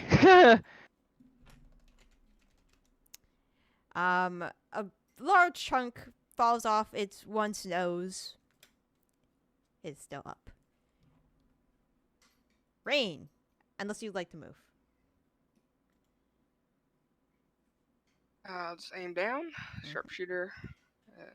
Advantage. Plus 10. Oh. Yeah, it's dead. It's just dead. It just falls. It for some reason when the Jesus fucking Christ. when the boat sticks into it, it just becomes sand. It's sand. I'll do. No, sharpshooter doesn't let me do that. Yeah, that's my turn. Okay, Melanie, you're still huge. Melanie will step over this way and give a few good whacks. It's dead. To... It only had 2 hit points left. Oh goodness. And then she would like to give a really big high five to Aoife. Yep, she'll high five you with all 4 of her hands. Yes, yes. Oh, sorry, all 6 of her hands. 4 of them are astral. And then she'll go ahead and let go of the one growth, which will take her down to large, but the other one I think just lasts. Since it was a potion, I can't really get rid of it. Yeah, I think it just lasts for a minute. Yeah, so I'll just be big for a while. Okay, nice. Hey, Melanie, help me get down from here. I will go over and just pick up Raine. I'm assuming that I can just kind of pick her up like a person would pick up a cat. Yes. Are you Yeah. picking her up by the scruff? Well, no, but like the size. Because if I'm not letting out before I let myself go, when I'm huge, I'm imagining I'm just picking up like a dog, like Okay. just like yeah. Make sure that I set you down instead of drop you like a cat. Can you also grab Zaitari? She would appreciate it. Four, over here. Grab. I'm just moving myself. All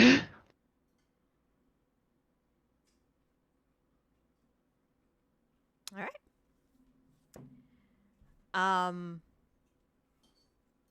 There's a pile of rocks.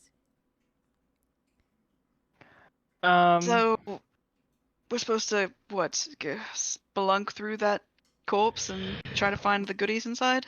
I guess. Maybe I was just you- about to say, Raine, do you want to take a look at it?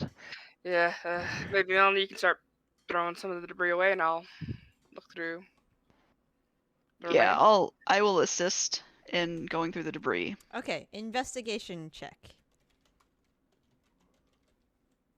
All right, investigation. 21.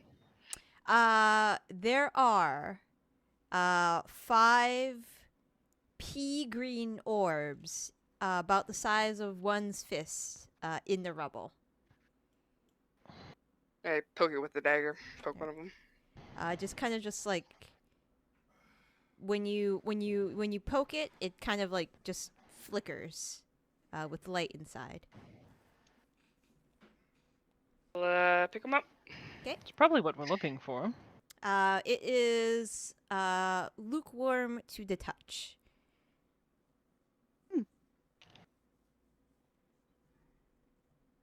Now think that's the we invitation. just break these and tattoos show up on us, right? Pretty much. I don't know what that's a reference to. Mortal Kombat. Oh, okay.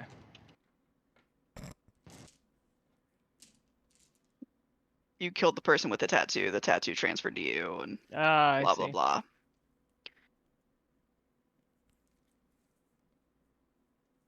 Yeah. Put them in a little pouch and hand it to Melanie.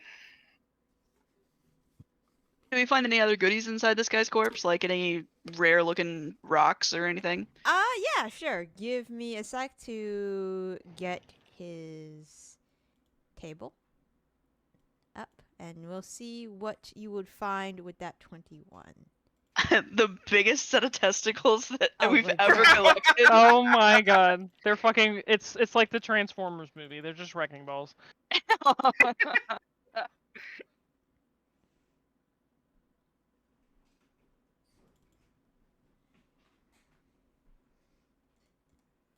Give me a moment.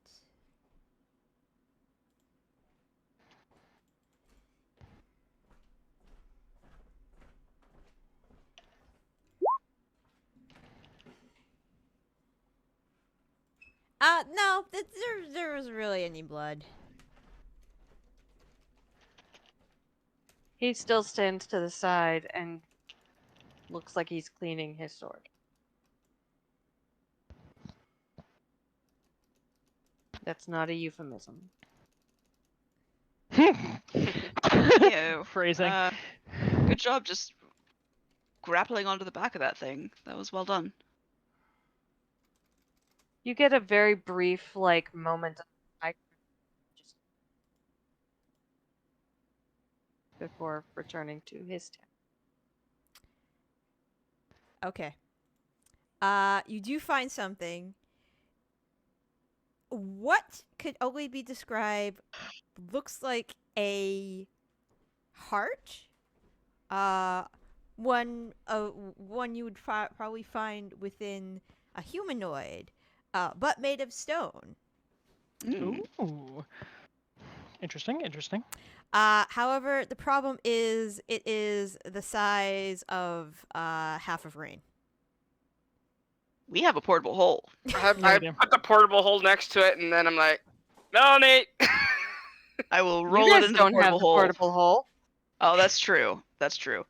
Theo, can we use the portable hole? We found a giant rock heart, and we want to take it with us. He pulls out the portable hole, takes the broom out of it, and tosses it to, sort of like land at your guys' feet and like, open when it lands, I will roll the stone heart of this guy into the portable hole. Okay. You have, if somebody wants to put it down, a heart of stone from a bound colossus. It's going on the long list. Sounds like a quest item. Oh yeah. Stoneheart bound Colossus. Heart of stone.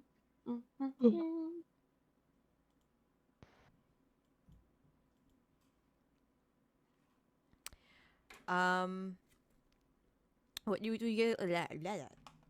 What would you guys like to do now? I want to go to sleep. Is that okay? No, I'm kidding. I mean, me I too. do want to go to sleep, but I I'm suppose tired, and you guys made me cry earlier. Oh, I'm sorry. Hmm. I guess we should head back to town. I mean, I could just teleport us out of here, if we prefer. That would be easier. Do we have any debts or anything that we need to pay off? No, No. not really. Okay. Then Theo just kind of shrugs and nods. And we'll move closer.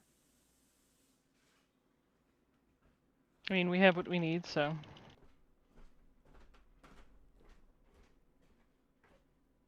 Okay. Speaking of the things that we need, are we good just putting those in the portable hole so that like they can't be scryed upon? Yeah, And I we'll think put it so. in the safest place that we possibly can, or give it to the person who probably can keep it safest, which it's probably going to be Raine, just because she's going to notice somebody tries to steal it from her. So Good point. Yeah, I'll put the portable hole and I'll put it in the particular The bag of compartment I had crafted. You can put it in. You can put it in your portable hole. Is that a euphemism? It is. It's a euphemism for your butthole. That's the It is human portable portable. hole. It is portable and it's yours. yeah.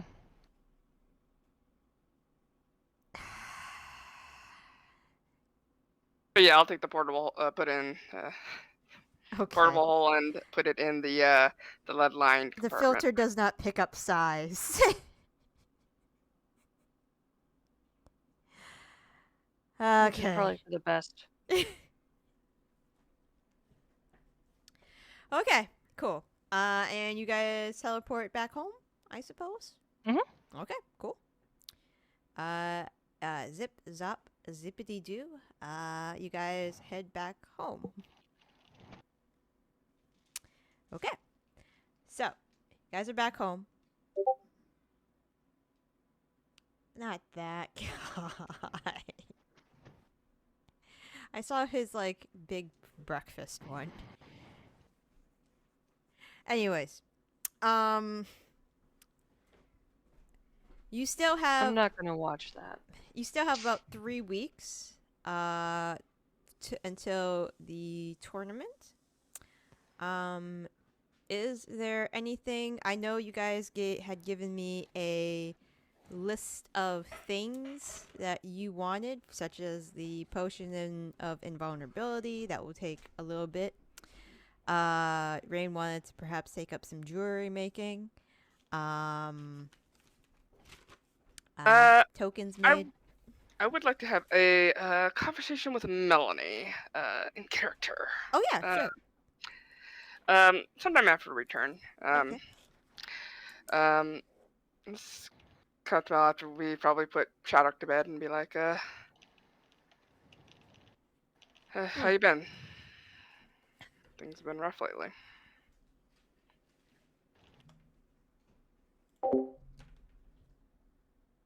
He's Lynn here. What's up? What? I'm sorry, I zoned out. Yeah, Raine's gonna have a conversation with Melanie, or attempt to have a Oh. conversation. Okay, yeah. I'm here. Sorry, I was just like staring off into the distance. That's okay. Just, things have been a little rough lately, haven't they? Bit. More than a bit. I know I didn't handle Tilda well when she had the conversation, but she just pisses me off so much. We get under each other's skin, I know. We do, and I don't know what to think about the whole thing. I misjudged Shar, and I shouldn't have. I should have known better, and we all should have known better, and I feel a fool. And I think we all reacted defensively because we all feel the same way. I have to confess, I didn't see it happening, but I wasn't surprised. I never wanted to go after it in the first place, partially because, yes, it was an evil goddess, but I didn't think we needed it. And I know if you had known, you wouldn't have gone after it. Probably not. But And I was desperate to get Shaddoc back. Ever since my mother died in front of me, was killed, and got brought back, I operated on a series of priorities. And those priorities have shifted lately, but they're still not good. And sometimes it makes... I don't know that I'm worth it. But I'm trying to be. Oh, that's the whole point. We're all just trying. Some of us try harder. People that don't try suck. Trying makes you worth it. I hope so. Because I think the reason I'm trying, it might still be selfish. I want to be better. For you, for Shaddoc. I don't think I might not get there, but maybe I can at least fake it. I think that you are. Good night, sweetheart. I think that you are doing an amazing job. It's nice to hear. Anyway, good night, sweetheart. That was a rather abrupt end to that conversation. Like, it took me a second. That was Kelly came in second night. Yeah. All right. That's all. Okay. Sounds good. So if nobody wants to do anything in the first week, I have a couple things. The first thing is Tilda.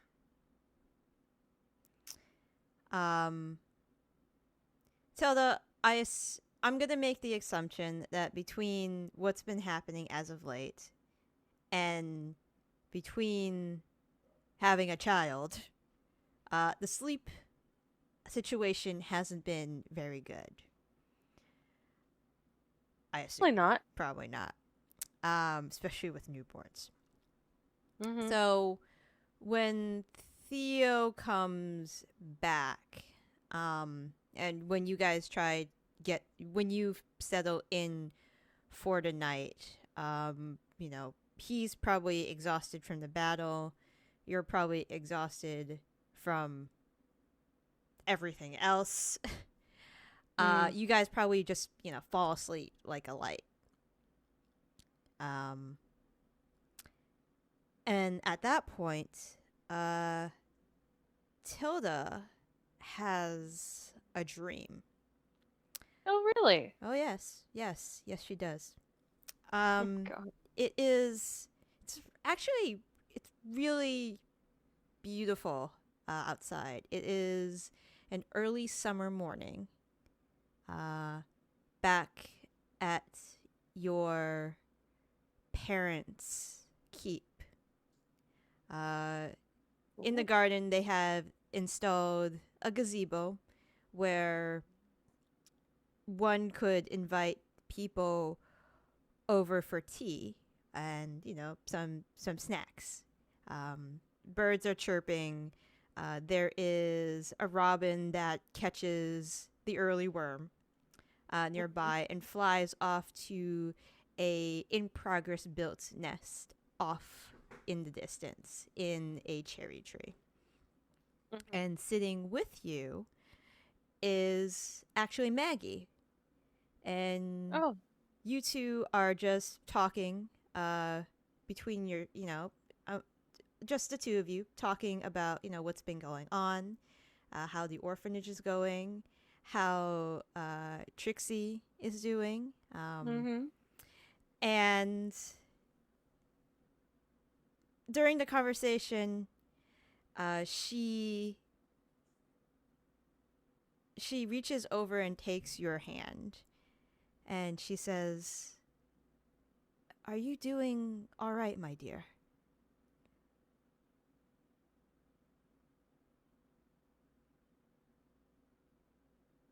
I mean, given that this is a dream, Tilda probably responds in sort of like a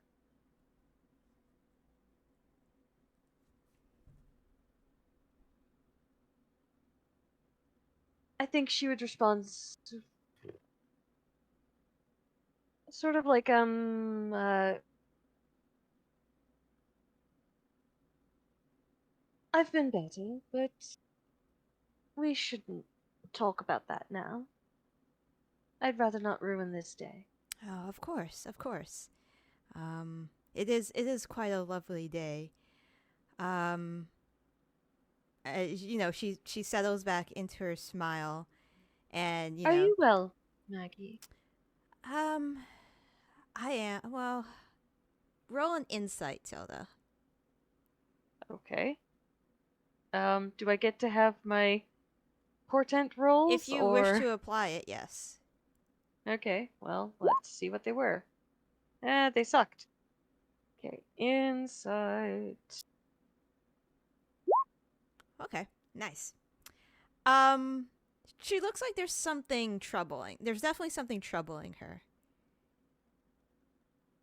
That is clear to see, and she's not making too much effort to hide it. Oh, those ruffians, bothering you again. Oh, no. They've actually been quite polite. Ever since you came in and did everything. No, everything, that part, it's fine. It's just I've been I've been having these odd feelings as of late. I wake up in the morning and I have an uneasiness. Health-wise, I feel fine, but I just feel just strangely uneasy about things. It's like there's something in the air that's making me feel this way. Maybe I'm just getting old, and maybe it is a issue with my old age and health.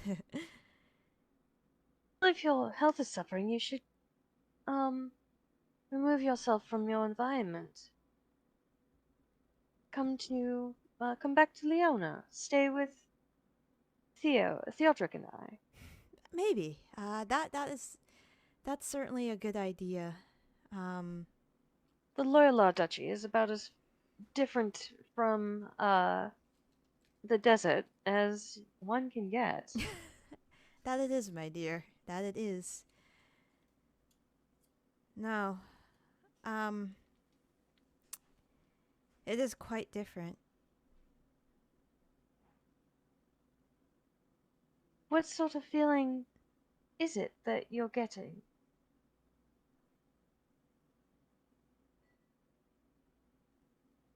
Hello? Okay. Yeah. She Sorry.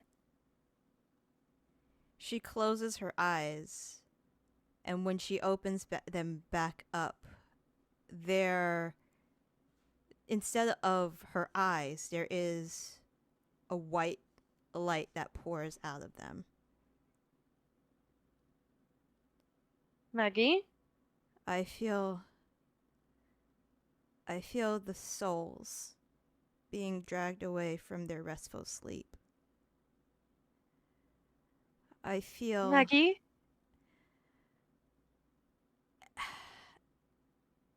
I feel that I can't, that and then her voice goes from her own to a more masculine voice. Something, not so much a booming voice, but a voice that starts, when she starts speaking, there is a certain, like, electricity and hanging in the air. I feel like I can't help my children from where I am. And I need you. I need all of you to help me help them.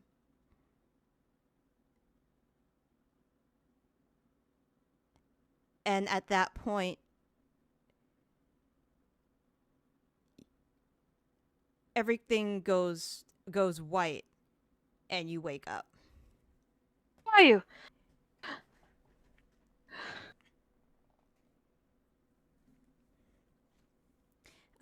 And Theo's like right next to you already. He's like, Right, yeah. like kind of like, is this Tilda? Tilda, are you? Sorry. You were No. you were shouting. Are you all right?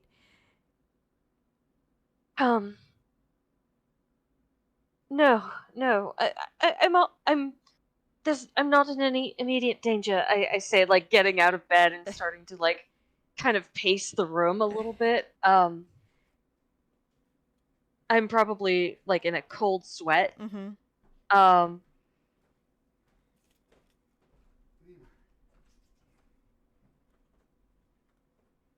This is going to sound odd, Theodric dear. Okay.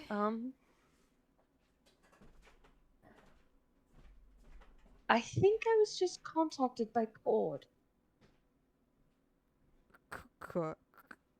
He looks a little confused, and then he like kind of just blinks, shakes his head, and says, how do you come to that conclusion?" Well, I was talking with Maggie. Maggie's in Fort Granite, Yes. which is overseen by Cord. Her voice changed to a more masculine, sort of one. He was saying something about his children.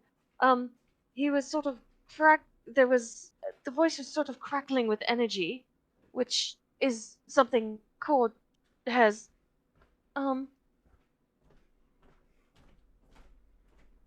under his jurisdiction. Mm-hmm. Either that or I was contacted by something else. And I don't know what. I don't think it was just a dream, dear, before you say it. With everything you've all have dealt with, and especially with now that I've seen a fair share of it, I believe you. I don't think it was just a dream. But he said he needed us. He needed all of us. Which is problematic. In that I have not I have no interest in speaking to the others at the moment. I understand why. I know you do.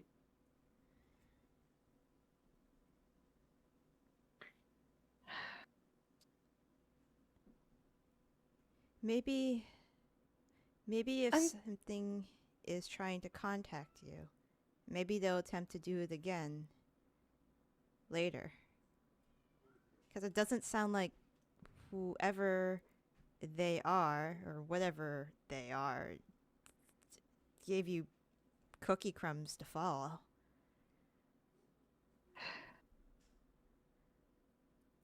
I'm going to, I can't go back to sleep now. No. Right. I'm going to, I'm going to go, find temple, do a little soul searching. Of course.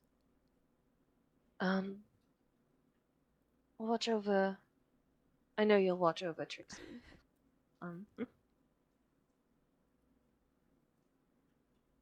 Always.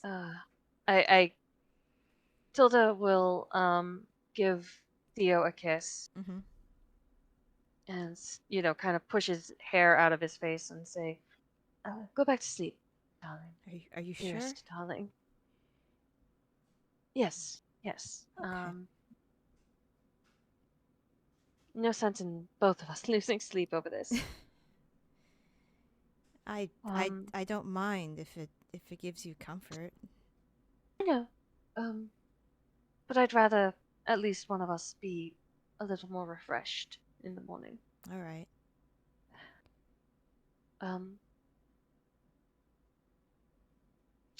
And so she'll, kind of put on a cloak over her fabulous nightgown. Mm-hmm. Grab the shards of dawn. Mm-hmm. And head out to the local temple. I presume at our estate in Loyalar, it's probably Pelor? Yeah. I imagine there might even be a Moradin temple. Or mostly Avandra possibly... and Pelor are probably your two biggest bets here. Okay. Just curious, would there possibly be even a small temple of Cord? Is this the house, or because there is one in Valido? No, this is in at their estate out in their country estate. Mm-hmm. I was just thinking, because we're relatively close to Ironfast, that there might be some crossover of dwarven citizens who worship Moradin or right. Cord, probably but Moradin, but probably not so much Cord. Okay, fair enough. Then I go to the Pelor one. Mm-hmm. Find a pew and just kind of meditate there, on the dream and on the shards. Okay. The shards are warm in your hand whenever you touch them. Okay. Are they always warm, or is this a weird? This is a weird one. You Oh. just notice every time you've been when you start sitting at the pew and touching the shards, they're warm now.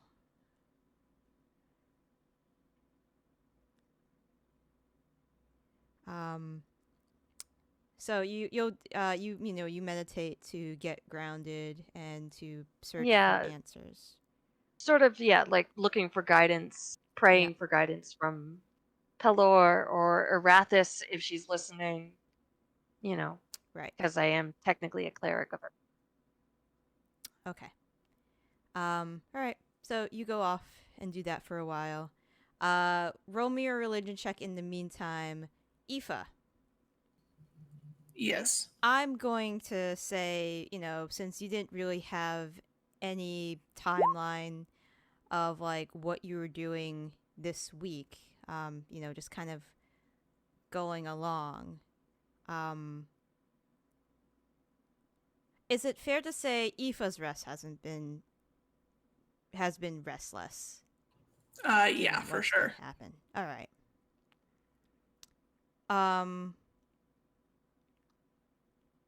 It's weird when you try to go to sleep night after night. You don't dream at all. It's kind of like you just go to sleep, you fall asleep, there's nothing, but you don't wake up refreshed as you think you should. It's just been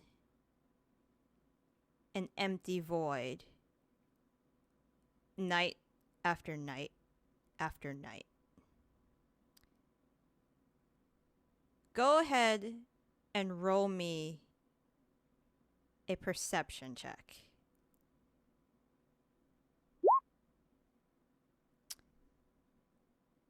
One night, you're just, dead tired, probably a little frustrated that your sleep has been quite restless, with good reason, of course. I'm going to say probably on the maybe fourth night in this week, when you notice when you lay your head to rest, there's something underneath your pillow.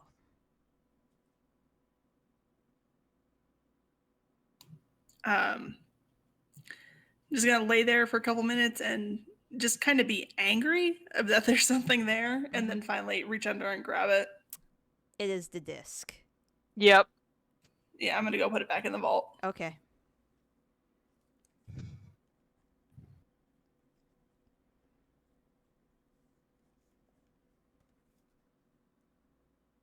Yeah, I'll just toss it back in the vault, and then I will, instead of sleeping in my room, go sleep outside. Okay.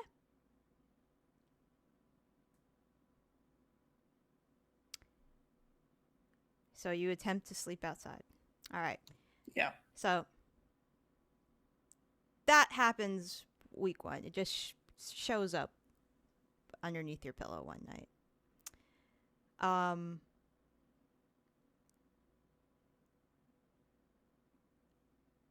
I'm going to move on to week 2 if nobody has anything to add. I'm good. I don't think so. Okay. Just I would like to know when the I can't remember his name, but when he gets back to me about that tuning fork being ready so I can plane shift the item. Okay. Sounds good. Morley has not contacted you yet. Yeah, I'm just waiting for it. Okay. So, I know you guys are interested in attempting to at least find the other creatures. Does that go on this week? I yeah. forgot about that. Yeah. Yeah, I kind of forgot where they were except for the one that's like near Al Gore. Yeah. Well, there was one near Al Gore, there's one in the Broken Isles. We just wrote that one off completely. And Yeah. isn't there one in Dighton? There was one in Western Squirrel. So the closest okay. would be like the closest teleportation spot for you would be in Dighton, pretty much. Yeah. Which is the neighboring country. Mm-hmm. We could do that. What kind of things would you do to see if like maybe would you try to hear if like people who are carrying news in that area come back with anything strange or? Honestly, I'd probably poke Thanic about it, and also ask if Teagan can get into contact with the people at the Treasure Hunters Guild, see if there's anything coming out of any of the guilds in Skorek and Dighton about anything going on over there. On the third day, so the night before the whole Disc of Night debacle happens, Teagan does actually come and contact you. He had been putting out feelers for the areas, and he just comes in and he says, Zaitari, darling, I got the strangest bit of news recently. And I think this might be related to everything that you guys are dealing with. Okay, what is it? So there had been apparently a very large sea monster that had been wreaking havoc in the Broken Isles very, very recently. Is it dead now? They found its corpse washed ashore on one of the beaches. Okay. It was a shark the size of a galleon. Oh, that's interesting. Apparently, it didn't look like. Apparently, from what I've heard from the treasure hunters in that area, it didn't look like it was another beast that slew this giant shark. It looks like its belly was slit open, and whatever was inside was taken. This was after it was found on the beach, so there was some like decay and some, sorts of like decomposition after being in the sun for a bit, but it definitely was not a natural, if a shark this size can be called natural, a natural predator kill. It is likely also another adventuring party trying to get into this tournament that we're trying to get into as well. There was another one of those beasts down in the Broken Isles, so... Would you like me to see if anybody knows, if anybody has gone after, like, the shark, or maybe somebody spreads a wild tale of that? Somebody might have seen something. I think that would be good. Okay. See if anybody traveling from out of the area went to go slay this creature, was asking questions, maybe contracted a ship to go searching for this thing. So. All right, I'll let the harbor masters under our pay know about that then. That shouldn't be too difficult to find if they did need a ship to get out there. Yeah, mostly just trying to scope out the competition now, I think, is the best thing that we can do, but... Yeah. I'll try to find what I can do, hun. I'll try. Of course. I figured you would always try your best, my dear. And if nothing gets turned up, it's not a big deal. All right. I'll also put out feelers for the other locations you gave me as well.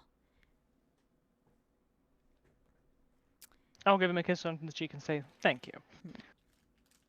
All right, so that's on the third day. Okay.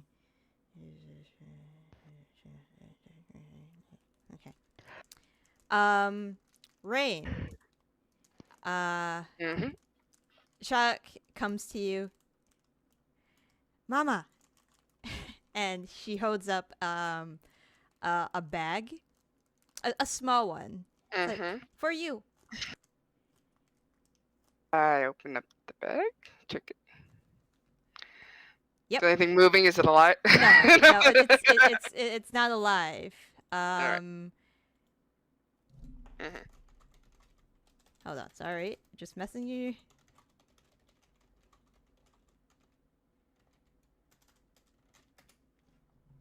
And I'm just gonna get something. Thank you, Shaddoc. You really helped a lot. I'm just gonna think very briefly to my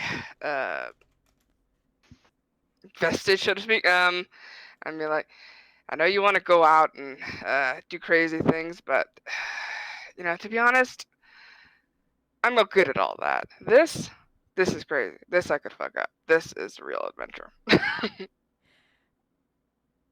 I You know you've been hear- bored. Hold on. I want to see what. Yeah, you didn't roll very well for this week, if I remember. No, nope. I'm Yeah, like, I know she's it's like- bored. I know she's bored. She's I'm like, ah. just banging on a wall. And like for the faintest moment, you think you hear, "Why did she give me to this person?" We just killed a fucking like mega huge rock elemental. She just gotta calm the fuck down. You know, teenagers aren't like logical sometimes. No, of course not. I'm just saying. Should we go out and see how Chipmunk is doing? Yeah. I think it's time to brush him down, isn't it? Goes. I can only catch up because I have the bonus action dash. Yeah, she is just like sprinting a ways.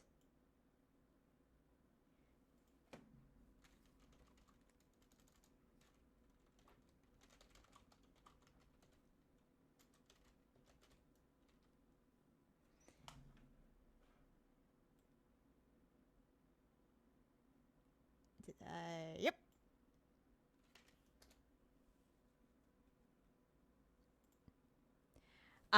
Okay. She's like, "Hey, Chipmunk!" And she's already like, reaching up with her tiptoes to try to brush him. And Melanie will be right back. Okay.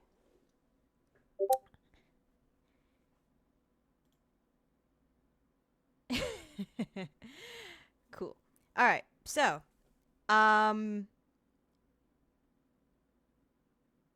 back with Tilda. It's probably second week now. No weird dreams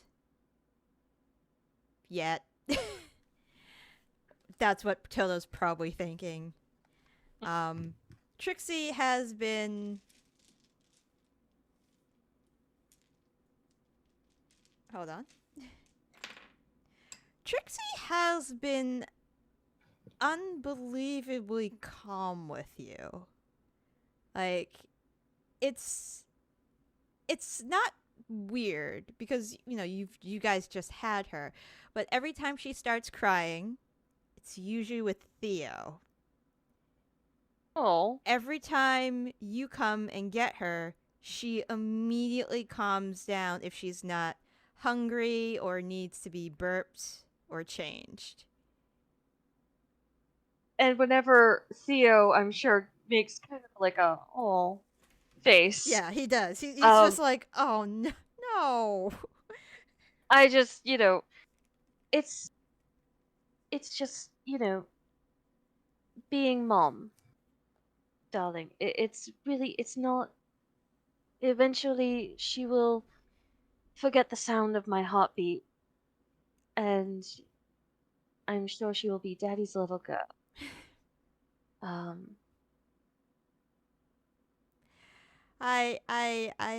hope so. And he pats her head, and as soon as he starts doing that, she starts crying. Oh, oh no. And he just takes his hand away as if he's being scalded by something, and just there's kind of tears in his eyes, and he's just like, oh no. It's like, We can spend some time together. Yeah, I'm sure she's just not used with all the adventuring you've been doing. It's, perhaps she's just gotten used to me, and that's no, it's neither of our faults.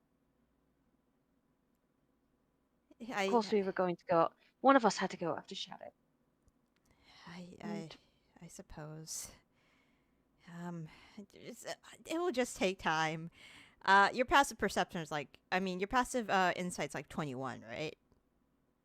It's high. I can't remember exactly. It's pretty high. He's trying 22. Oh yeah, he's trying to smile, but it's he's kind of forcing it.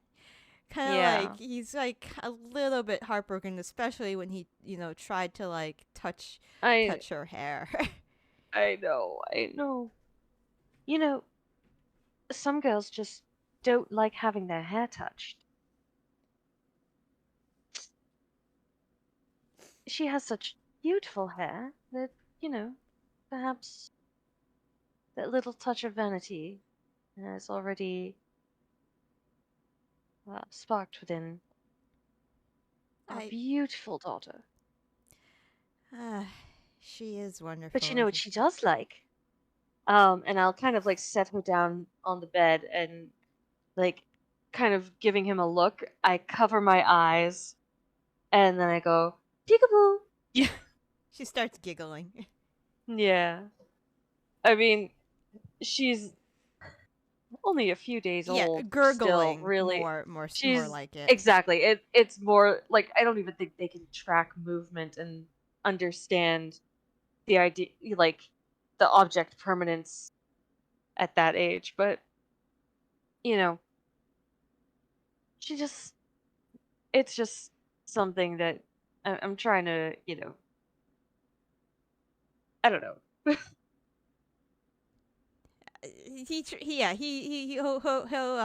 He tries to be like positive about this. Mm-hmm. Um, but he'll try to do that.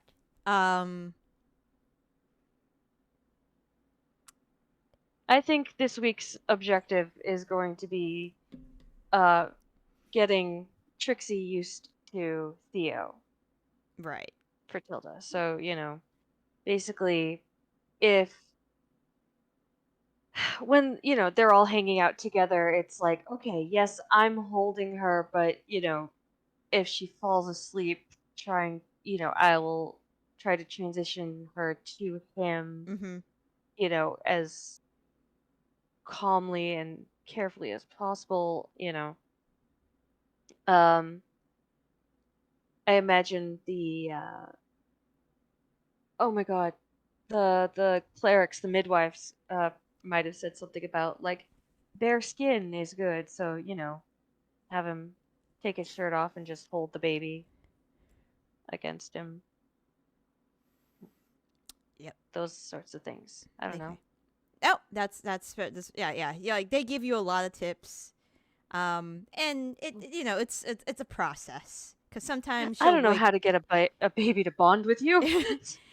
Sometimes she'll immediately she'll fall asleep and like the transference of you holding him, you giving him, Yeah, giving her. him, like she'll stay asleep, but other times she'll immediately wake up and start screaming.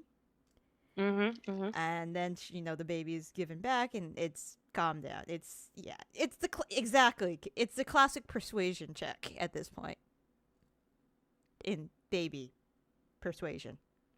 But that goes on for the week. You want Theo to make a persuasion check? Natural one.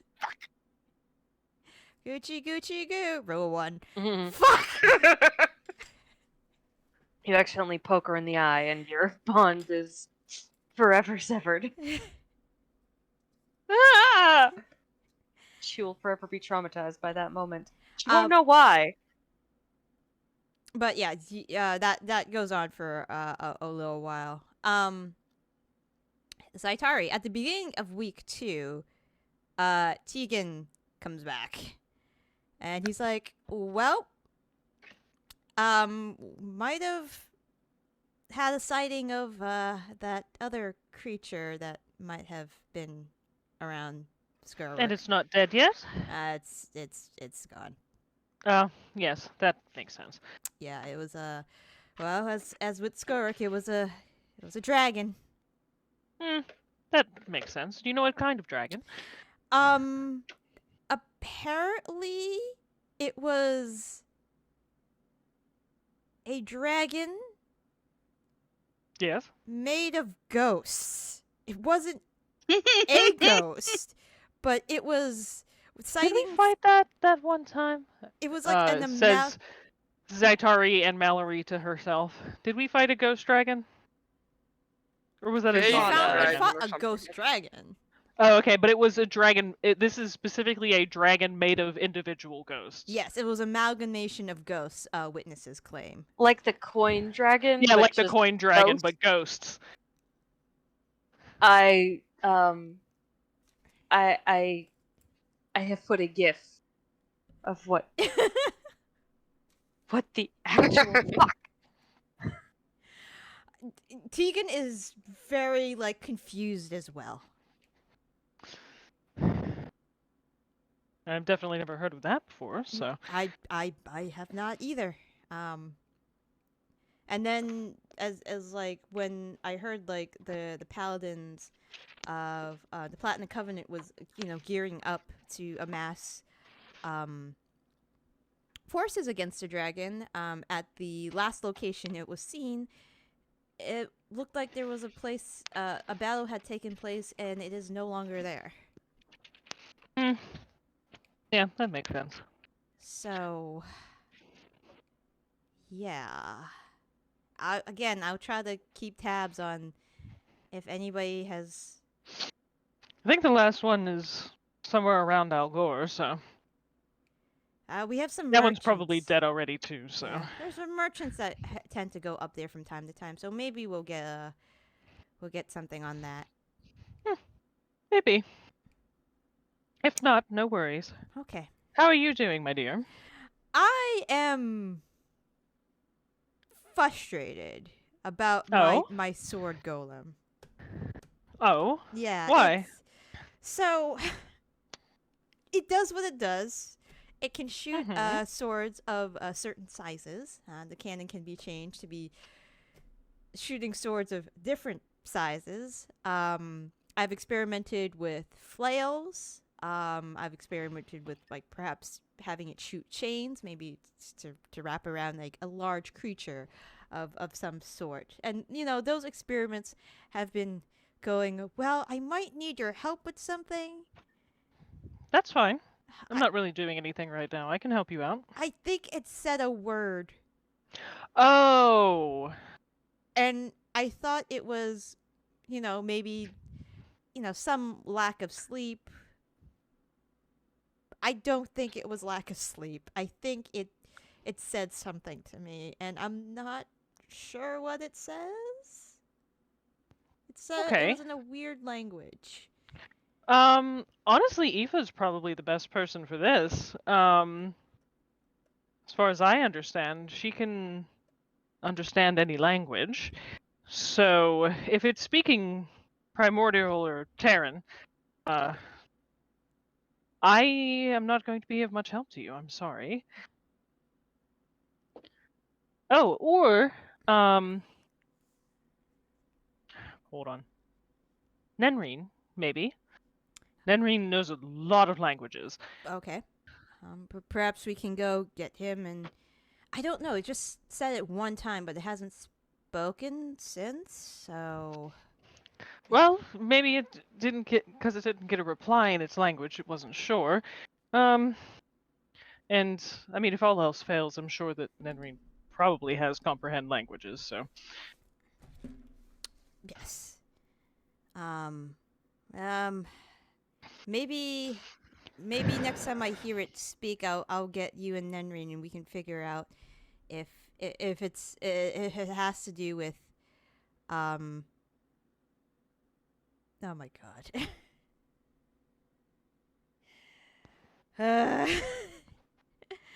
Oh boy. No. Yeah. God damn it, KK.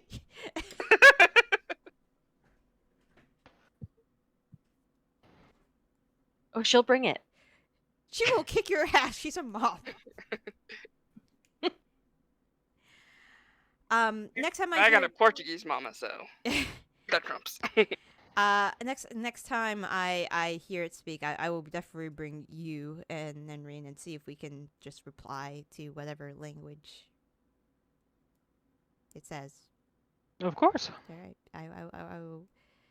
I'll let you know.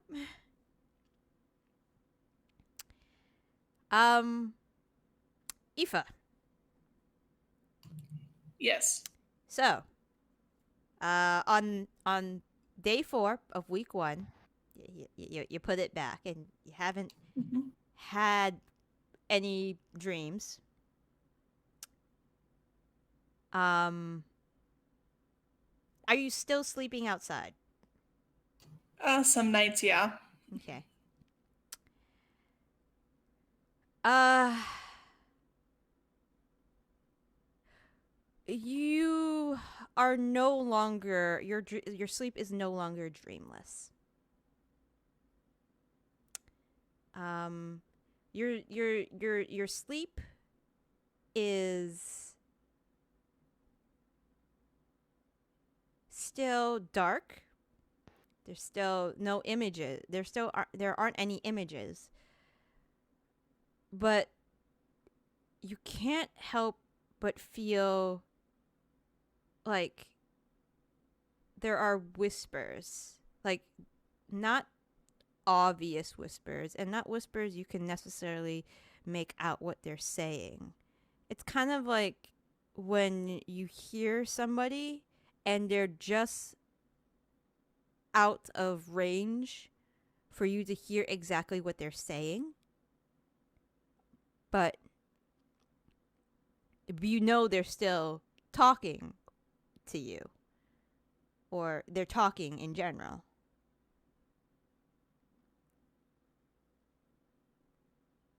And every other night when you wake up, it appears at this point. Okay. Like the third time it appears, I throw in the toilet. Okay. See what happens. Okay. It kind of just sits there. Yeah, throw in the toilet and then just go about my merry way. Mm-hmm. Somebody's gonna go to pee and just be like so confused. Yeah. How's Aoife feeling at this point? She is more than anything despondent. Like she's feeling very depressed. Mm-hmm. And it's not necessarily like a new emotion for her, but it's been a while since she's felt depressed. And for her, a lot of the time, depression also manifests as anger. So she's just irritable, but also like apathetic. Mm-hmm. Okay. So since it appears every other, so on the 6th day it will appear, and that's when you throw it in the toilet. Yeah, and when I throw it in the toilet, I just kind of say to it, it's like, stop contacting me. I'm dumping you. I dumped you. Yeah. Leave me alone. Yep. I'm blocking this number. This is I no longer want to be in this relationship. Exactly. Okay. Still nothing from guy about a Tuning fork? tuning fork. Nope. Damn. Okay. All right. Raine, was there anything you wanted to do this week? No, I think your time is pretty much accounted for by the time you do brewing, jewelry crafting, listening to Shaddoc's recitals. I think your time is pretty well spoken for. Yeah. She one day she comes to you, and she has a clear like glass box that like Teagan had made for her. It has like it's like it's in the shape of one of those plastic boxes where you could just pull it apart and there's like something inside. Like if it was like a display case of some sort. And Shaddoc comes up to you and says, "Hey, Mama, I have a new pet." And you inside the glass case, you can see,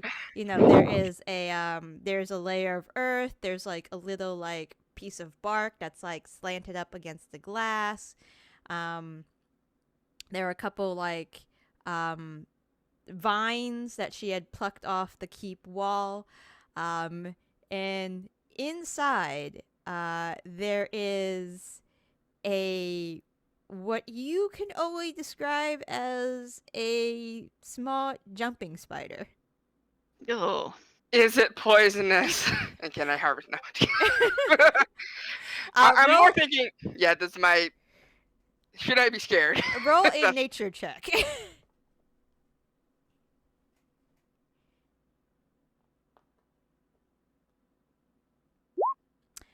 It is not poisonous. It is one of the common jumping house spiders. Jumping spiders. Oh, where'd you find this little guy? On the wall of the keep. Yeah, that little guy's gonna eat all sorts of little bugs. I already fed it all the flies in the house. And about how big is the box you said? Like, It's about it's like a thermos. well, he's must have been pretty hungry if you fed him all the flies. What? That's a lot of flies. Well, I don't feed them too much. Well, there are only like 3 in my room, and like he eats them. So Nendrine gave me a book about like what spiders aren't like insects. He said spiders are something else. So he gave me a book about that. So I think this one's the boy. I'm gonna find a girl. Oh no. No. Oh no, you no, gotta no, no, stop no, this. no, no, no, no, no, no. Raine, stop this in his tracks right now. My. I'm sorry, but you gotta set some fucking boundaries at some point. Now's the time. I just missed the very last bit of it. My package has arrived. It's a little dented, so hopefully it's okay. What did she ask something in particular? She's gonna. He was gonna find a She female. wants to find a girl. female and make more Oh. of these. She wants them to breed. No. I don't think that would be the wisest course of action right now. We have a lot of pets to take care of, and they would have a lot of babies. Oh. And that would be too many to take care of. Okay. All right. Yeah, you've helped this one out a lot. We might want to find him a really nice house outside to put him. Okay. Can I keep my roly poly farm? Oh my What? God. Oh my God. This girl's bedroom is just an insect zoo. All right, but we gotta check it and make sure that it's sealed up nice and tight. Okay. Like others, okay? Okay. Yeah, like We gotta be Teagan, responsible. yeah, Teagan like has a bunch of like empty boxes, so I ask for the boxes and he just lets me have them. And I use them for all this stuff. Mhm. Well, as long as you ask him Mhm. and you're careful with them, you should ask either me or your other mom too. When you get something new, Okay. okay? I think the roly polies are called she's like thinking. I think Nenrine called them isopods. I nod like I know what that is. Oh wow, what else do you know about them? And I just They eat leaves. So I just give him lots of dead leaves to eat. yeah, we got lots of leaves. But you gotta be careful which leaves you're giving them. Not from the garden, the one part of the garden. You know, we're not supposed to go in there. Right. The garden that will kill you. Yeah. And if it kills you, your mother will kill me. So. Pretty much that's an isopod, yeah.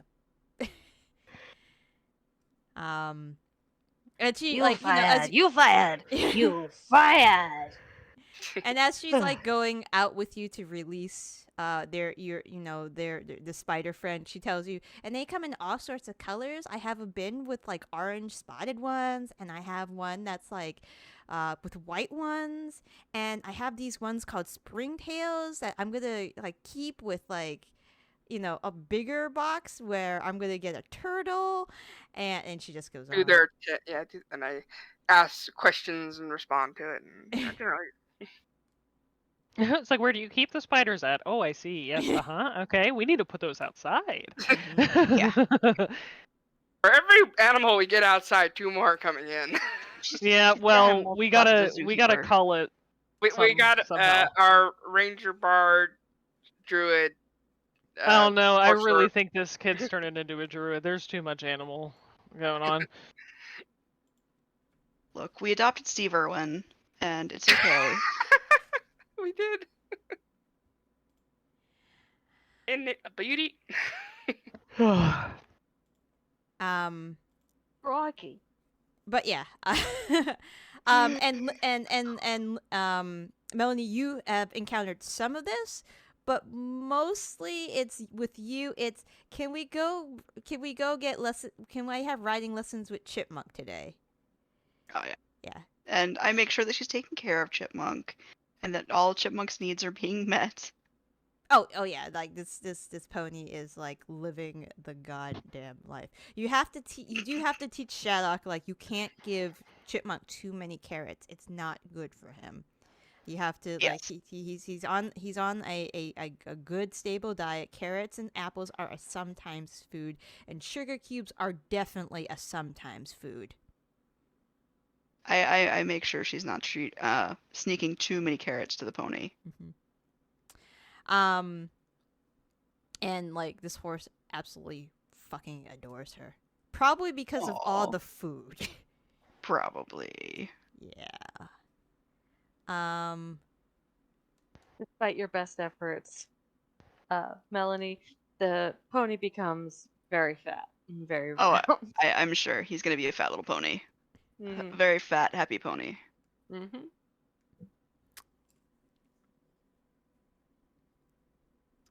All right, Tilda. Mm-hmm. At the end of the second week, you fall asleep. It's been a pretty good week. You've been spending a lot of time with Theo, a ton of time with Trixie. You think you're actually like it's actually working, like the handing off the sleeping child to Theo. She doesn't seem to cry that much anymore around him. Oh, good. Yeah. It you think it's beginning to work, which makes him thrilled as well. Yeah. When you do fall asleep, it's like the 7th day of the second week. Mm-hmm.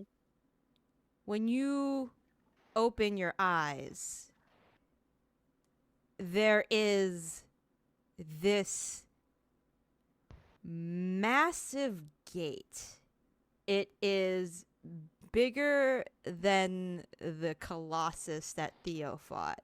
And Theo described the Colossus to you in like size-wise and all that. This is the biggest silvery gate that you have ever seen, with beautifully intricate designs. The silver on it doesn't look scratched at all. It is connected to this equally intricate shining fence that goes all the way up into the clouds. And behind this gate, yes? Before you get any further, I would like to ask, what does Tilda know about local, like the Pondera mythology? Because like if Ro started dreaming about a ginormous silvery perfect gate, Ro would think I'm dead. But I don't know if they have the gates of St. Peter. They don't have the gates of St. Peter and Pondera. They don't. Fair no, enough. there are no pearly gates when tales about people passing on. There is no really like pearly gates. Okay. Kind of mythos. Okay. But you are on the other side of the gate, and on Sure. your side of the gate there is this one of the most beautiful mountainside sights you have ever seen. The sky is endlessly blue. There are like rivers and babbling brooks. And do you think there's like a beautiful grandstanding city behind it? Like in the distance, that's kind of just like a glow with a light. Mm-hmm. And you're just looking at it, and then when you look to the other side of the gate where the city isn't and where you're not on, you see like green fields. It's not as nice as your side of the gate. The grass is not greener on the other side. Okay. Just so you know. I've got the nicest grass. You have the nicest grass. Excellent. And as you're like looking around, you feel a presence, and it's actually Belzor. And he's like sitting on a rock with you, like taking in everything. My boy. And he says, "Isn't it a lovely day, Miss Tilda?" Yes. Yes, it is. Although I'm not sure where we are. Oh, You know where we are, Basil? It must be your first time. We're in Mount Celestia. I beg your pardon? Mount Celestia. In the Astral Sea. I'm dead. You're not dead, Miss Tilda.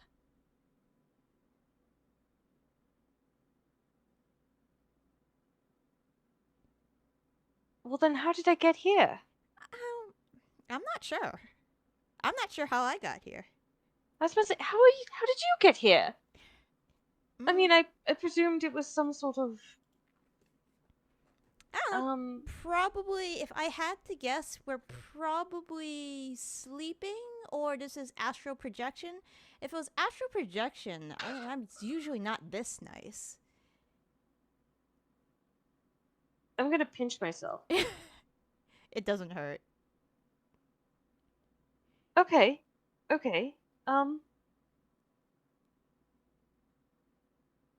I think we may be dreaming. Okay, that makes a lot of sense. But why are we dreaming together? That's a Have you spoken to Maggie recently, Basil? Oh, yeah, I was at the orphanage the other day. She's doing good. She didn't mention any sort of difficult feelings? No. She made me a lot of sandwiches though, and you know I that brought. Must have been pleasant. Oh yeah, they were really tasty. There was like some kind of like this jam inside with like some kind of like nut butter. It was really really good, and we brought her some supplies and other things that she needs. But yeah, she's doing great. Would you walk with me, and we'll go towards the that city over there? Oh, okay, yeah. And you can tell me all about how you've been doing, and I can talk to you about how we've been doing, and Yeah. Oh yeah, he'll start chatting with you like, the students are doing great, the orphanage is doing great. He punched a man that tried to steal a purse the other day. He went flying across the street. He didn't want to do it. He tried to talk the guy down, but he wouldn't, so he punched him and then he gave the purse back.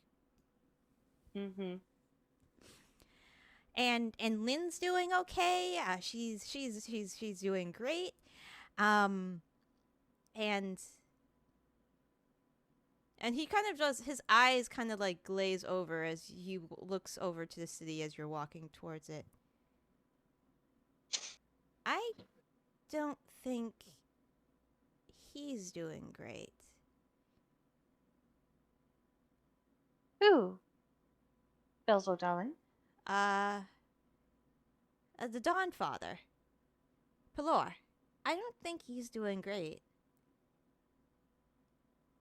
What makes you say that? Well, I mean, I wouldn't be doing great if I couldn't get out of here.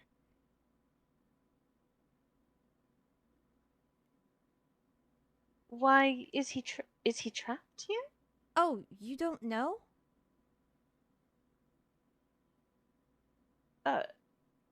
Do I know? Roll a religion check.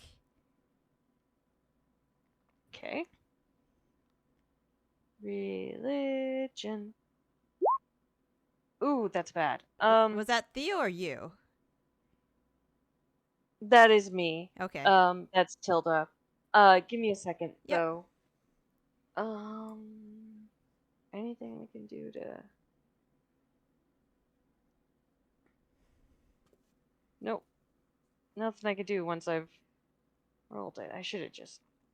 I forgot to ask about my portent rolls. Oh, okay. So... Which would be different than the ones above, because it's a new day. But, oh well, 9. Sounds like Belzor's about to explain it to me, so... Okay. Well, he points... It is a dream. Yeah. He points back where you guys came from the gate. Mm-hmm. I think that's supposed to be the divine gate, or what we think the divine gate is. I don't think it really looks like that, though.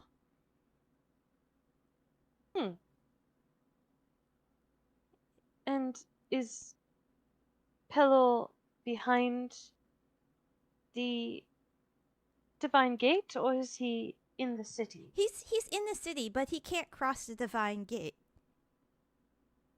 Why not? I think it's something complicated. I don't know for sure, but him and a lot of the deities, they can't go past it. They're not allowed anymore.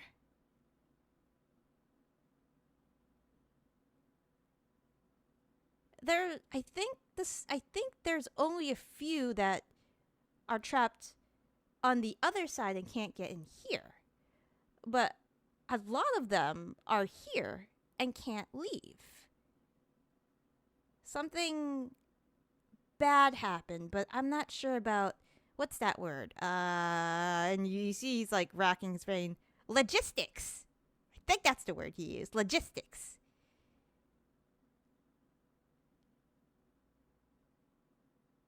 Belzor, Yeah? what do you remember of... I'm going to ask you a question. It may seem strange, but, Okay. Is it like one of the things one of my other me's would probably know about? One of your other what? Me's. Past lives. Yeah. Okay. Okay. Well, actually, it was about your past lives. Okay. Yeah. And if you don't mind my saying, you seem a little more childish than the last time I met you, Mm-hmm. or last time I saw you. And I'm just wondering if it was really you. I was going to ask you about your first life, or, to describe to me, the temple we were in to help save you.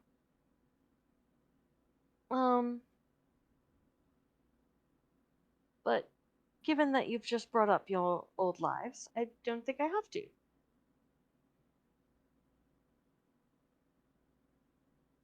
So I give him a big smile and a little kiss on the forehead. Continue. So a very long time ago, Mhm. he thinks really hard. A really long time ago, Would you say a long, long time ago? maybe. I think they all were more involved, but they did something really bad. And they decided it would be better if they pulled back. They didn't want them to die. They didn't want less space for everybody to live on. But it happened as a result. And then they decided to stay here.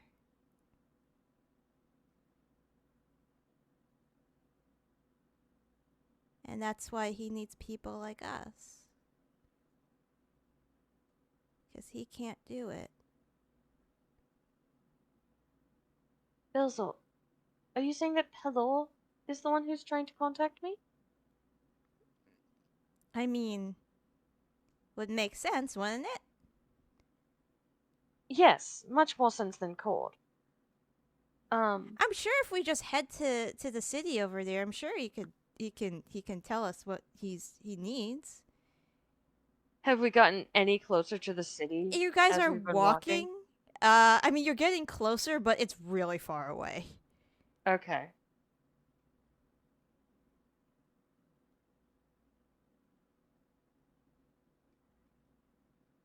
I don't think we're gonna get there today, though. Might have to take a break and what's that word?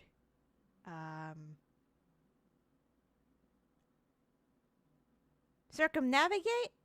I feel like that's not the right word. Hold on a moment, Belzor. I'm going to attempt to manifest my broom, Okay. like in my hand. Okay. Yeah, they are hard. Also. Do I have to roll anything, or does it just appear? It appears. I climb on it and, kind of glance at him and say, think I could, think you can beat me on my, on my, broom here? Or you too chicken to have a little race? He laughs and he just takes off. Yeah, I He's zoom. he's as Oh, yeah, I fast know. as Aoife. I know. I know I'm not going to win this. All right. But I'm just trying to get us there faster. Okay. When you hit 88 miles per hour, Jesus. everything goes white and you wake up. Damn it! Which is what Tilda says as she sits up. Damn it! Trixie starts crying. She's in Oh. Theo's arms, because she is startled. She's like, oh. Shh, shh, shh. Is he able to calm her down? It's okay. Or It's okay. Hold on. Nope. Jesus Christ. Hands. I'll take Trixie. her. Yeah. Yeah. And just kind of bounce her a little. Shh. It's all right. It's all right. Oh.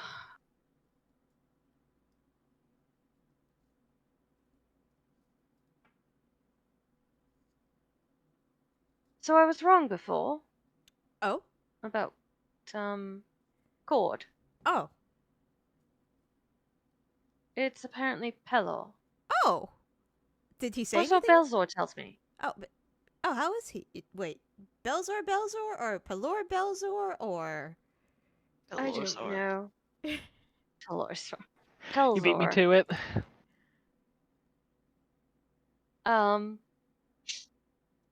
Honestly, I don't know, darling.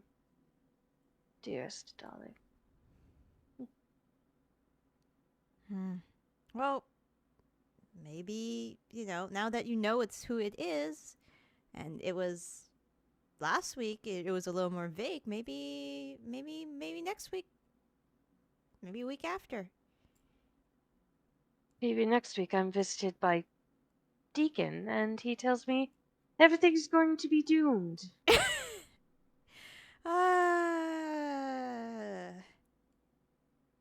I feel like he's due for a visit. We haven't seen him for a little bit. Well, wasn't he just here not too long ago? Who knows? He goes in and out. Well, he was here for the baby. Yes, he was. He was at the townhouse for the baby. Yes. Shush, shush.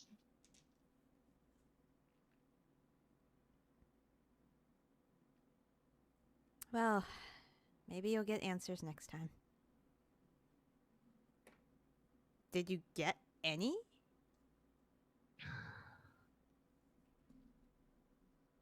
Something about him being. Something about him being behind the celestial gate. Okay. I think I need to do some reading. Um, religion. Hmm. The theology of Hondera. I think that would be wise. I can help you if you need me to. No, no. I appreciate it so much, Theo. Do I you? really do. But, I think I want, to do this on my own. Again, I don't want to disturb your sleep and you and Trixie bonding, and, like, I kind of glance down. Is she asleep yet? Yeah, she's asleep. Okay. Okay. So, I'm going to give her to you, Okay. and, I will go to the library, our library, and see what I can dig up. All right. Sounds good. And I kind of gently transfer her over to Theo. Okay. And you head over to the library? Yep, All right. Sounds good. You are at the library. with my Glasses? no, not glasses. Well, sort of, but no. The The thing I gave you. yeah. Okay. Sounds good. All right. The third week, Raine, your potion of invulnerability has been delivered. Check its quality. Just make sure it's good. Okay. Roll a it's an alchemist investigation. If it's not good, you better fucking tell me. I pay for that shit. Mm. Oh, I can't get a 1. and yet here we are. It looks good to you. Still 16. That should be a. I guess that is a 6. What? No. I guess it is a 16. Yeah, But it's still accounted for. Yeah, it's still. yeah. It's still a 16. Yeah. It just means that the reliable talent that 1 turned into a 10 rather Yeah. than. That is mine. I forgot. It's an intelligence, so yeah, that's my Yeah. low. It would have been a 7. Mm. So, Yeah, it's good. Okay. So Shaddoc has moved from isopods Oh, and Jesus. arachnids, No. and now she has, well, Melanie, you're visiting Shaddoc's room one day. Mhm. Could you roll a perception check? Yeah. You notice the elephant in the room. literally.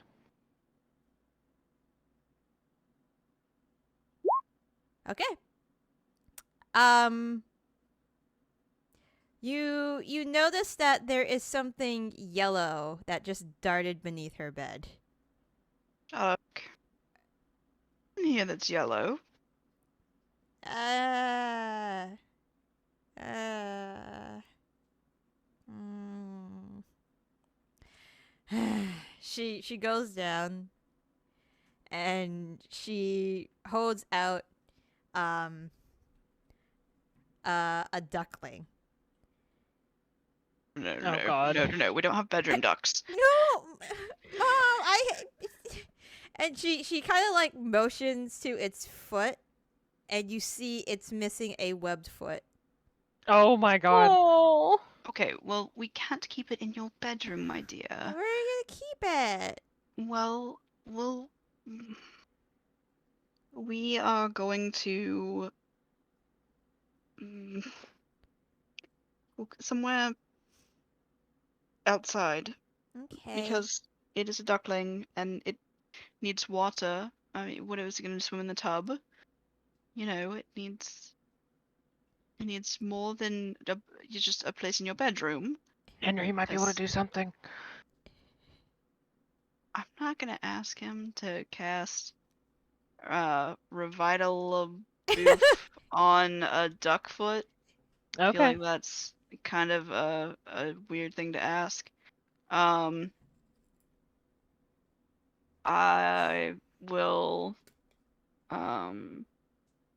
we will make a little duck friendly habitat outside and make sure that the duck is properly cared for and just make sure that he's fine. Do you think Teagan can make him a foot? You know, there was a movie where they made a tail for a dragon, a foot for a duck. It sounds doable, maybe. I'm not sure. Let's ask Teagan if he What's can a make a foot. movie? Lynn's fallen asleep. Lynn is so Yeah. tired. It's a very long program delusion. Yes. Yeah. Lots of wizards involved have to into making sure that it turns out right. Mm. Okay. And she's like darting out, like dragging you by the hand, like already like trying to find the biggest tub or acquired the biggest tub outside and a ramp for this duckling. Oh, goodness. All the while quacking all the way. Quacks all the way down. Yep, quacks all the way down. In the meantime, Zaitari, Yeah. Teagan comes back. Okay. Other than saying, I've been told I cannot let Shaddoc take any more of my empty containers. Something about insects. That doesn't really surprise me. That girl does love everything that's alive. So. So I think they found the other creature you guys were talking about. This one is the weirdest one. Mm? So, a clock tower sprouted out of nowhere. And when the authorities went inside, they found essentially a creature in a metal casket, which had legs, mechanical legs and arms. That is horrifying, but honestly sounds like it would be a really interesting thing to kill, I guess. Well, somebody killed it because somebody had literally punched a hole through the coffin. Okay, well, we know who did that one.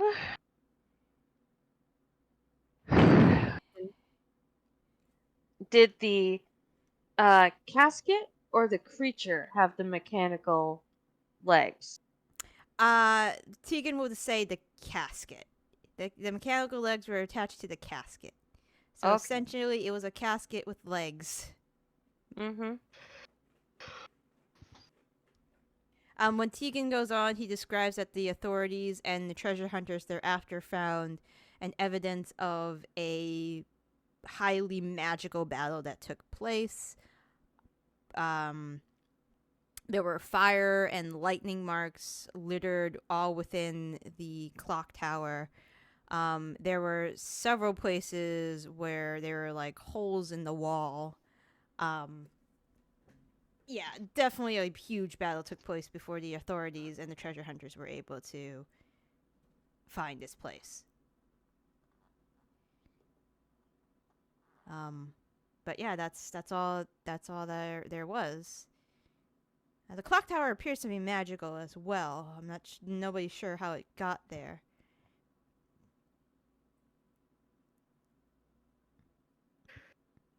Where was this? Algor, the island off of Algor.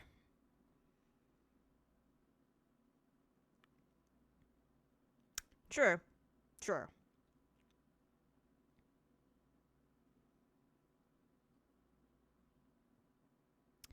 But yeah, that was all we were able to get.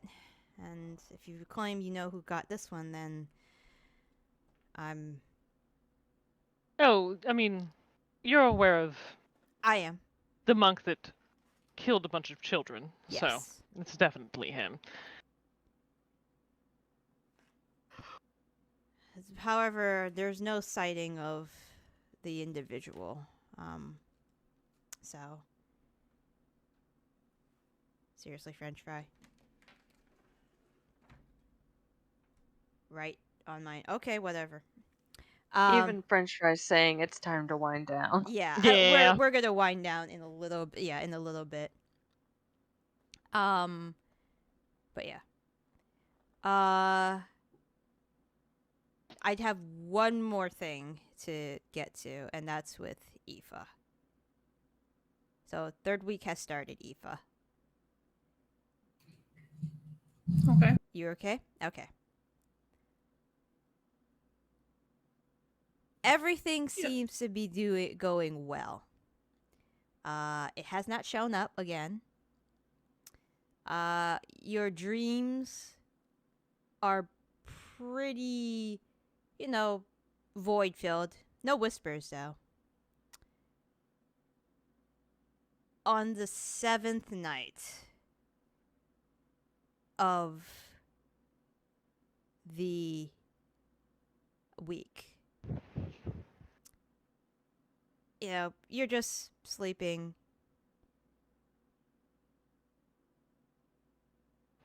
And then, in your sleep,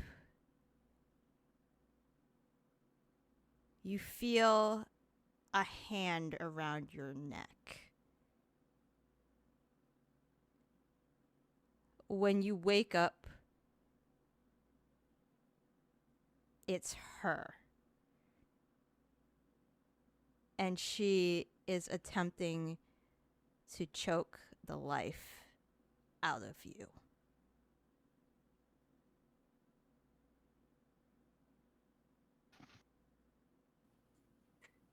Immediate reaction is to spit in her face. All right. I need you to make a Constitution saving throw. Alrighty. Okay. You have no spit because No, you have she's spit. choking you. You have spit in your face, but you are not losing consciousness. Like, she keeps her grip around your throat, so you can't take in that air to make any noise. And she says in a low, threatening voice that you will never be rid of me. You accepted my gift. You will never be rid of me. And as she is like choking you, you've suddenly, what's your passive insight? 21. All right.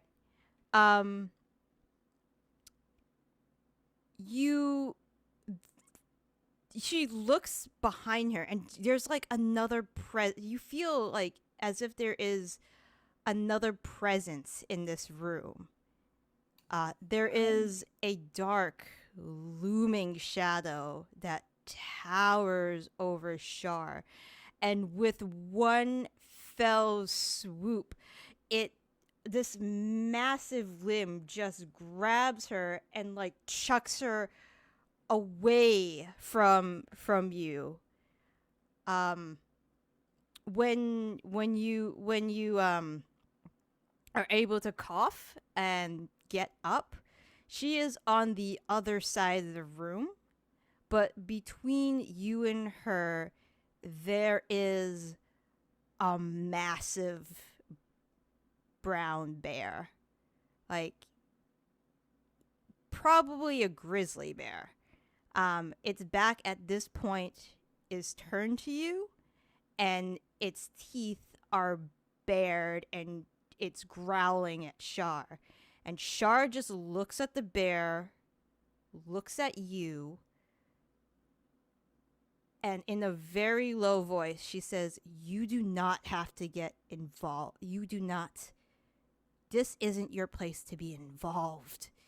And the bear just lets out this ferocious roar as it like goes on all fours and just like keeps baring its teeth at her. And like she just like looks frustrated, looks back at you, and then she like snaps her fingers and disappears. Yes, baring its teeth. Before she leaves, I have one hand on my son's sword, just in case, and with my other hand, I'm flipping her off. Okay. When she Once leaves, again. she is gone. The room is still. When she leaves, the bear kind of just sits on its, behind. Kind of looks at you, looks back at the place Shar was. Kind of gives a sniff. Are you one of Shaddoc's new pets? The bear tilts its head, and it's like kind of like how the huskies tilt their ear up, or the German shepherds cock their ear up, kind of like, huh? I don't know who you are, but thanks. Kind of just looks at you. Goes to like the side of your bed. You notice that your bed with the bear on it is not tipping. Like the bear doesn't look like this bed should break because of this bear. But the bear it's bearing its weight. I know. It's not barely holding on. Exactly. Both of you. Oof. But the bear will just like quietly like step off of the bed. There's like a rug at the side of the bed, and just kind of like lay there, like like a dog. Or like a bearskin rug. Well, not that like laid out. I'll look down at it, and I'll kind of like look around the room again, and I'll grab my pillow and my blanket and get up off the bed and lay down on the floor next to it. Okay. The bear, like kind of like, if allowed, will just lick your hand, and just kind of like chuffs, and like keeps its head pointed towards the door. Doesn't look like it's falling asleep anytime soon. I'll just kind of like not cuddle with it because I don't know this bear that well, but I'll lay down. I'll fall asleep next to it. Okay. And when you fall asleep next to the bear, soon after you wake up, and you're not on the floor, you're in your bed.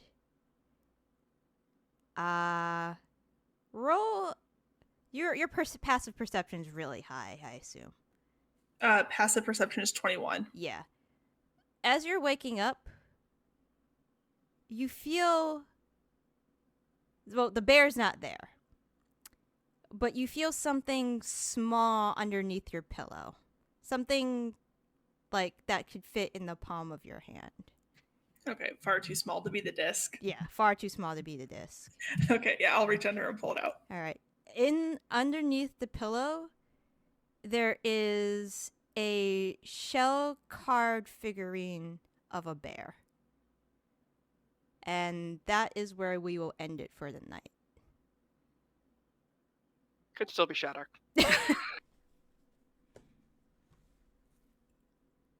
Yeah, like, who knows how many, like, animal friends she's made at this point. It's only been, like, a couple weeks. So it sounds a little ridiculous to immediately open up with, "Are you Shaddoc's new pet?" But it's also not ridiculous Yeah, at all. no, it isn't. no, it's Yeah, not. no.